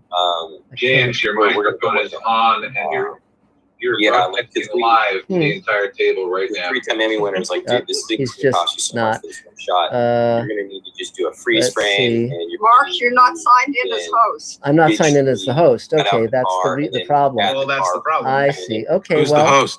No, that's cheaper than doing. There should be a host. Whoever created the password and user, that's the host. Yeah, but then they hand over the host to Mark. You should go over to the great. There's only the only part that doesn't look great is two topiary trees. Look rotoscope cut out. Yikes. It's we're just enjoying the change show. How much you Yeah. did. Well, let me try to talk over it. How about that? does anyone want to call him and tell him, you know? The festival thing is that I won a couple of awards at Houston. What he could Houston is now pushed back, but they're not canceling. Was a little They bit don't off. know when. This is the story with everyone. So all you have to do is keep your finger, on the pulse. And by doing that, you can go to Letterboxd and Film Freeway and keep checking for updates and look and see what's coming up. But otherwise, in the meantime, you can narrow it down to the kinds of festivals you want to enter and which ones you're most likely to win something at. And Houston is definitely I would recommend. They have many categories. They He don't was referred by the award-winning VFX necessarily what you would think. So the supervisors use this guy and he's won awards. Definitely. I'm sorry, I'm not able to get Yeah, this. I think we're probably, Elaine, can you call him? Tell you what, So, can you email me and I can give you some information back? Yeah. Okay, then. Okay, text me great. email, please. Well, thanks, so we've Sheila. got multiple Oh, bids, yeah. but Elaine's this guy calling him to see literally, if we can. rather than doing one of the other Jesus. shots that we asked Blow him his phone up. or whatever. Elaine, hold on, I'll do this. So, Call James Garnier. I mean, he's really good. So, yeah, we'll do it for the budget. Yep. There should be also an option where you can remove him, Remove him? and then he'll realize, and then he can sign back in if maybe Oh, David. he just Oh, muted. there we go. There we go. Okay, he's muted now. Okay, so now it's so Sheila, is there anything else you need? Sheila? Oh, Sheila? Are you I'm there? still here. Is there Thank anything you. else? Is there anything else you need? Yeah, no, I'll email David as he Great. said. Yeah. Great. And you want me to say it again? And I can do it shorter too. Yes. The film festival world is like the rest of our world, which is everything is on hold, but they're not canceling permanently. Uh-huh. I know the Houston Film Festival people well, and I just won 2 awards with them. And they offer many categories of awards, which is people sometimes misconstrue that as to they'll give awards to anybody. It's actually not true. I've entered many films with them and didn't win anything. So with certain films that are more, off the beaten path and shorts and things like that, it's an excellent festival to try out. There are other ones as well, and I can give you a list of the ones I would recommend. Everyone wants to get in Sundance or Cannes or nothing, and that's fine. So you might get your wish. But in the meantime, there are many other festivals that are worthwhile. The online festivals haven't stopped. Some of them have because their staff can't maintain them, but many of them have not. So check Film Freeway and Without a Box, and you can continue to look up updates and things that people are doing, trying to get things going without actually having people attend a physical festival, and you can still keep things rolling that way. Yes, and then I think that I need to reevaluate the reasons why I want them to be in festivals of what I'm going after. Yes. What's my end game? I'm Yes. not clear there. Well, yes. Yeah, Because, that's first. yes. Once you decide what you really want to have, you can get the festivals that'll be copacetic with that. Yes. That's very important. Otherwise, you can spend a lot of money Yes. and get awards here and there, but still not really be on the mark. And this gets back to what we were saying earlier, which is it's so important to know what you actually want, because most people do not differentiate between a symbolic victory and a real one. A symbolic victory is like, okay, you might win a film festival, but does it lead to anything? Does it get you anywhere? And I mean, but if your goal is just to win at film festivals, that's fine, and there's nothing wrong with that. But the point is that if you start with what the end result actually is and work backwards from that, it can save a lot of time and trouble. Because and you can also attend the festivals that Yes. you get entered in. And meet when people. you do that, you meet other filmmakers, Yes. you meet other producers and distributors and the festival directors themselves. And the most famous story there is that's Quentin what I Tarantino, who did Reservoir Dogs. Nobody knew what it was. And he went to the Hong Kong Film Festival, which is a crazy idea. He was unknown. He didn't have any money. And he met there one of his lifelong friends, which was another filmmaker making his first film, which was Robert Rodriguez. Wow. So when Yes. you do that in the next round of festivals that you enter, they say, "Oh, we loved your last film. Of course you're in." He didn't even have to show the film, and that film was Pulp Fiction. Right. So it's building up a groundswell of these people that you use and work with and are friendly with for the rest of your career. Right. Well, also, when you go to a film festival with a film entered in it, it legitimizes you. You're not just someone showing up with nothing that makes you, you know, and so that means that you're sort of on a par with all the other filmmakers, and that's a very good position to be in. So anything else, Sheila? I'm confused, and maybe it may take a private conversation, but this pandemic is like, it's going to be difficult going to these film festivals, and well, you won't be able to go to them until they start opening them up to the public. But don't months around, right. But you can still make all the plans. Yeah, don't worry about that, because again, remember, like, everything leads somewhere. So for instance, let's say for a moment you submit to a festival and the pandemic is extended, and you know, zombies are roaming the street, and they decide to become an online festival. Well, that still means that everyone else who has a film in that festival, you can reach out to them via social media, and they'll be much more open to a conversation.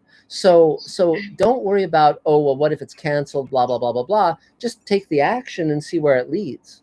Yeah, now's the time. Yes. Don't wait. Yes. Oh, okay. Yes. Yeah, definitely. Yes. I would write to the festivals that are closed and see if you can get the festival directors' emails and get a conversation going with them. Yes, absolutely. Okay. So anything else, Sheila?